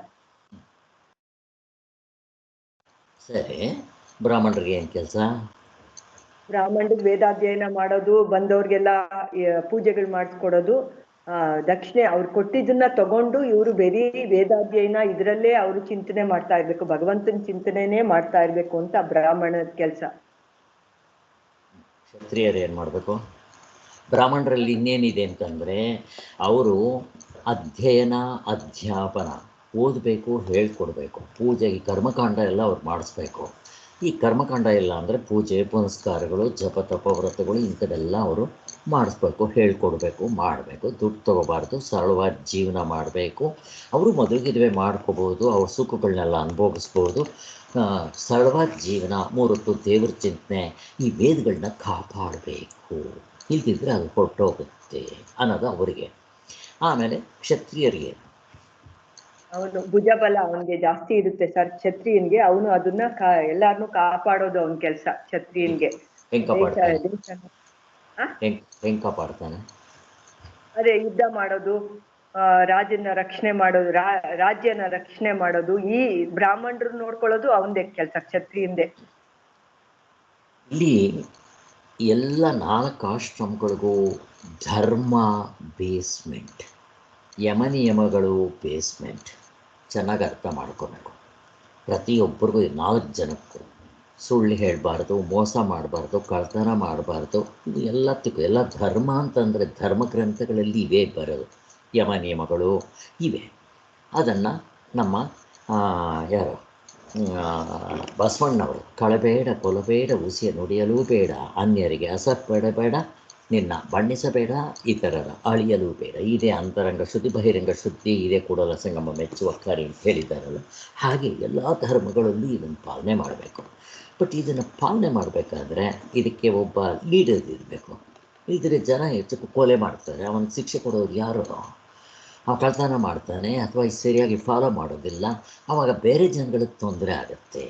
ಅದಕ್ಕೋಸ್ಕರ ಅವ್ರಿಗೆ ಶಿಕ್ಷೆ ಕೊಡೋದಕ್ಕೆ ಅವನು ಧರ್ಮದಿಂದ ಇರಬೇಕು. ಈ ಕಾಂಗ್ರೆಸ್ ಅಂತವ್ರು ಬಂದರೆ ಧರ್ಮ ಅಂತಾರ? ಅದಕ್ಕೆ ನರೇಂದ್ರ ಮೋದಿ ಅಂತವ್ರು ಇದ್ದರೆ ಫಸ್ಟ್ ಅವ್ರ ಧರ್ಮವನ್ನು ಪಾಲನೆ ಮಾಡಬೇಕು. ಬೇರೆಯವರು ಕೂಡ ಬೇರೆಯವರು ನಡ್ಕೊಳ್ದೇ ಇದ್ದರೆ ಅವ್ರಿಗೆ ಶಿಕ್ಷೆ ಕೊಡೋದಕ್ಕೆ ರೆಡಿ ಇರಬೇಕು. ಇವನು ಶಿಕ್ಷೆ ಕೊಡೋನು ಇವನು ಕರೆಕ್ಟಾಗಿರಬೇಕು. ನೋಡ್ರಿ, ಯಾರನ್ನೂ ಬಿಡಲಿಲ್ಲ. ಯಾವನೋ ಅಲ್ಲಿ ಬೇರೆ ದೇಶಕ್ಕೆ ಹೋಗ್ಬಿಟ್ಟಿದೆ, ಅವನ ಒಬ್ಬ ಬಿಸ್ನೆಸ್ ಮ್ಯಾನ್ ಅಂದರೆ ಅವನಿಗೆ ವಾರೆಂಟ್ ತೊಗೊಂಡೋಗಿ ಕರ್ಕೊಂಬಂದು ಅರೆಸ್ಟ್ ಮಾಡಿ ಅವನ ಆಸ್ತಿನೆಲ್ಲ ತೊಗೊಂಡ್ರು. ಹಿಂಗೆ ಮಾಡದೇ ಇದ್ದರೆ ಜನಗಳಿಗೆ ಹೆದರಿಕೆ ಇರುತ್ತಾ? ಬೇರೆ ದೇಶದವ್ರು ಬಂದು ನಮ್ಮನ್ನು ತಿಂದಾಕ್ಬಿಡ್ತಾರೆ. ಹೀಗೆ ಅದಕ್ಕೋಸ್ಕರನೇ ರಾಜನಾಗಲಿ ಅಥವಾ ರಾಜನ ಸ್ಥಾನದಲ್ಲಿರೋ ಈಗ ಈ ಸರ್ಕಾರ ಆಗಲಿ ಹಾಗೆ ನಡ್ಕೋಬೇಕು, ಧರ್ಮವನ್ನು ಕಾಪಾಡಬೇಕು ಅಂತ. ವೈಶ್ಯರು ವ್ಯಾಪಾರ ಮಾಡಬೇಕಾದ್ರೆ ಅವ್ರದ್ದು ಈ ಏನಂತಾರೆ ಅದಕ್ಕೆ, ಈ ವ್ಯವಸಾಯ ಮತ್ತು ಪ್ರಾಣಿಗಳನ್ನ ಸಾಕೋದು ಎಲ್ಲ ಅವ್ರಿಗೆ ಸಂಬಂಧಪಟ್ಟಿರ್ತದೆ. ಅವರು ಕೂಡ ಲಾಭ ಇಟ್ಕೋಬೇಕು, ಎಲ್ಲ ಧರ್ಮವನ್ನು ಬಿಡಬಾರ್ದು, ಅದು ಇಂಪಾರ್ಟೆಂಟು. ಶೂದ್ರರು ಇವರು 4 ಜನಕ್ಕೂ ಸೇವೆ ಮಾಡಿಕೊಂಡಿದ್ರೆ ಅವ್ರಿಗೂ ಮೋಕ್ಷ ಆಗುತ್ತೆ. ಹೀಗೆಲ್ಲ ಹೇಳ್ತಾ ಇರ್ತಾರೆ. ಚೆನ್ನಾಗಿ ಅರ್ಥ ಮಾಡ್ಕೋಬೇಕು ನಾವು. ವರ್ಣಾಶ್ರಮ ಧರ್ಮಗಳನ್ನ ಭಗವದ್ಗೀತೆಯಲ್ಲಿ ಕೃಷ್ಣ ಭಗವಂತ ನಾನೇ ಸೃಷ್ಟಿ ಮಾಡಿದ್ದು ವರ್ಣಾಶ್ರಮ ಧರ್ಮವನ್ನು ಅಂತ ಹೇಳ್ತಾರೆ. ಆದ್ದರಿಂದ ಹೀಗೆ ಇಲ್ಲಿ ಇನ್ನೊಂದು ಪ್ರಶ್ನೆ ಇಂಪಾರ್ಟೆಂಟು. ಬ್ರಾಹ್ಮಣ ಆಗಿರ್ಬೋದಾ ಪ್ರಶ್ನೆ ನಾನು ಕೇಳ್ತಾ ಇದ್ದೆ. ಅಂದರೆ ಏನರ್ಥ, ಯಾರಾದರೂ ಎಕ್ಸ್ಪ್ಲೇನ್ ಮಾಡ್ತೀರಾ? ಸರ್ ಕ್ವಶನ್ ಅರ್ಥ ಆಗ್ಲಿಲ್ಲ ಸರ್. ಈಗ ಬ್ರಾಹ್ಮಣರ ಹೊಟ್ಟೆಯಲ್ಲಿ ಇದ್ದವರೇ ಬ್ರಾಹ್ಮಣರು, ಹಾಗ ಹೆಂಗೆ? ಅಲ್ಲ ಸರ್, ಅಲ್ಲ ಹಾಂ, ಅಲ್ಲ. ಏನು ಮತ್ತೇನು? ಶ್ರೀಧರ್ ಅವರೇ ಹೇಳಿ. ಸರ್ ಜಿಜ್ಞಾಸುಗಳೆಲ್ಲ ಬ್ರಾಹ್ಮಣರೇ ಸರ್. ಯಾರು ಬ್ರಹ್ಮ ತತ್ವವನ್ನೇ ಅಳವಡಿಸ್ಕೊಂಡು ಇರಲಿರಬೇಕು ಅಂತ ಅವರೇ ಬ್ರಾಹ್ಮಣರು ಸರ್. ಸೊ ಯಾರು ಸಾತ್ವಿಕರಾಗಿತ್ಕೊಂಡು, ಇಲ್ಲಿ ಬ್ರಾಹ್ಮಣ ಅಂತಂದರೆ ಬ್ರಾಹ್ಮಣರು ಹೊಟ್ಟೆಯಲ್ಲಿ ಹುಟ್ಟವನು ಬ್ರಾಹ್ಮಣ, ಕ್ಷತ್ರಿಯ ಹೊಟ್ಟೆಯಲ್ಲಿ ಹುಟ್ಟು ಕ್ಷತ್ರಿಯ ಅಂತ ಹೇಳಿಲ್ಲ. ಚೆನ್ನಾಗಿ ಅರ್ಥ ಮಾಡ್ಕೊಂಡ್ರೆ, ಈಗ ಮಹಾಭಾರತದಲ್ಲಿ ವಿದುರ ಯಾರವನು? ಶೂದ್ರ. ಮತ್ತು ಇವರು ಭಕ್ತ ಪ್ರಹ್ಲಾದ ರಾಕ್ಷಸರು. ಇವರೆಲ್ಲ ಏನಂತೀರ? ಇವ್ರನ್ನ ಏನಂತೀರ? ಶೂದ್ರ ಅಂತೀರಾ? ಏನಂತೀರ ಇವ್ರನ್ನ? ಬ್ರಾಹ್ಮಣ ಅಲ್ಲ, ಅವನು ಮುಕ್ತರು, ದೇವರನ್ನ ಸಾಕ್ಷಾತ್ಕಾರ ಮಾಡಿಕೊಂಡವರು ಅವರು. ಆ ಅರ್ಥದಲ್ಲಿ ಬ್ರಾಹ್ಮಣ ಅಂತ. ಸುಮ್ಮನೆ ಬ್ರಾಹ್ಮಣರಿಗಿಂತ ಶ್ರೇಷ್ಠ. ಅದೇ ರಾವಣನ ತಮ್ಮ ವಿಭೀಷಣ, ಏನವನು? ಏನು ಜ್ಞಾನಿ ಅವನು. ಎಂಥ ಸತ್ವಗುಣ ಇದೆ, ಯಾವ ದೇವತೆಗಳಿಗಿಲ್ಲ ಹೇಳಿದೆ. ಅದಕ್ಕೋಸ್ಕರ ನೀವು ರಾಕ್ಷಸ ಅಂತ ಕರಿತೀರಾ, ಬ್ರಾಹ್ಮಣ ಅಂತ ಕರಿತೀವಿ. ಇಲ್ಲಾಂದರೆ ಅವನು ರಾಮನ ಸಾಕ್ಷಾತ್ಕಾರ ಮಾಡಿಕೊಂಡಿದ್ದ ರಾಮನ ಭಕ್ತ. ಹೇಗೆ ಆಂಜನೇಯ ಪ್ರಾಣಿ, ಅವನ ಪ್ರಾಣಿ ಆದರೂ ಕೂಡ ಅವನು ಮುಕ್ತನಾಗಿದ್ದವನು. ಆದ್ದರಿಂದ ಇದು ಆ ಮನಸ್ಸಿನ ಗುಣದ ಮೇಲೆ ಹೇಳಿದರೆ ಹೊರತು ಜಾತಿ ಮೇಲೆ ಹೇಳಿಲ್ಲ. ಇದು ತುಂಬ ಇಂಪಾರ್ಟೆಂಟ್. ಇಷ್ಟು ಅಂಡರ್ಲೈನ್ ಮಾಡಿಕೊಂಡ್ರೆ ಸಾಕು, ಮುಂದಕ್ಕೆ ಹೋಗೋಣ. ಈಗ ಸನಾತನ ಧರ್ಮದಲ್ಲಿ ಕೆಲವು ವೈಶಿಷ್ಟ್ಯಗಳಿವೆ. ಅವೇನಂತಂದರೆ, ಮೊದಲನೇದು ಯಾರಾದರೂ ಹೇಳ್ತೀರಾ? ಓದಬೇಕಾಗುತ್ತೆ. ಓದಿ ಏನೋ ಸ್ವಲ್ಪ ನಾನು ಕೇಳಿದು ಓದ್ತೀನಿ, ಎಕ್ಸ್ಪ್ಲೇನ್ ಮಾಡಲಿ. ಮೊದಲನೇದು ನೀವು ಪೇಜ್ ತೆಗೆದಿಟ್ಕೋಬೇಕು, 5ನೇ ಪೇಜ್ ಕೊನೆ ಪೇರ. ಮೊದಲನೇದು, ಇದು ಋಷಿಗಳು ಕಂಡುಕೊಂಡ ಮಂತ್ರಗಳ ಸಮೂಹವೇ ಆದ ವೇದಗಳನ್ನೇ ಆಧರಿಸಿದ್ದರು. ಕ್ರೈಸ್ತ ಮುಸಲ್ಮಾನ್ ಮೊದಲಾದ ಧರ್ಮಗಳಂತೆ ಯಾವುದೇ ಒಬ್ಬ ವ್ಯಕ್ತಿಯ ಮೇಲೆ ಇದು ನಿಂತಿಲ್ಲ. ನಮ್ಮದು ಸನಾತನ ವೈದಿಕ ಧರ್ಮ. ಈಗ ಏನು ಎಕ್ಸ್ಪ್ಲನೇಷನ್ ಕೊಡ್ತೀರಾ ಇದಕ್ಕೆ? ಇಲ್ಲಿ ಋಷಿಗಳು ಕಂಡುಕೊಂಡಂತ ಮಂತ್ರಗಳಿದ್ರೂ ಸಹಿತ ಇದು ನಮ್ಮ ಅನುಭವದಲ್ಲೇ ತೋರಿಸುವಂಥದ್ದು ನಮ್ದು ವೈದಿಕ ಧರ್ಮ ಅನ್ನೋದು ಸರ್. ಅದರಿಂದ ಇದು ನಂಬ್ಕೊಳ್ಳೋದಲ್ಲ, ಬೇರೆ ಧರ್ಮದವ್ರದ್ದು ನಂಬ್ಕೊಳ್ಳೋದಲ್ಲ. ಇದು ಅನುಭವದಲ್ಲಿ ಕೊನೆಗಾಣುವಂಥ ಧರ್ಮ.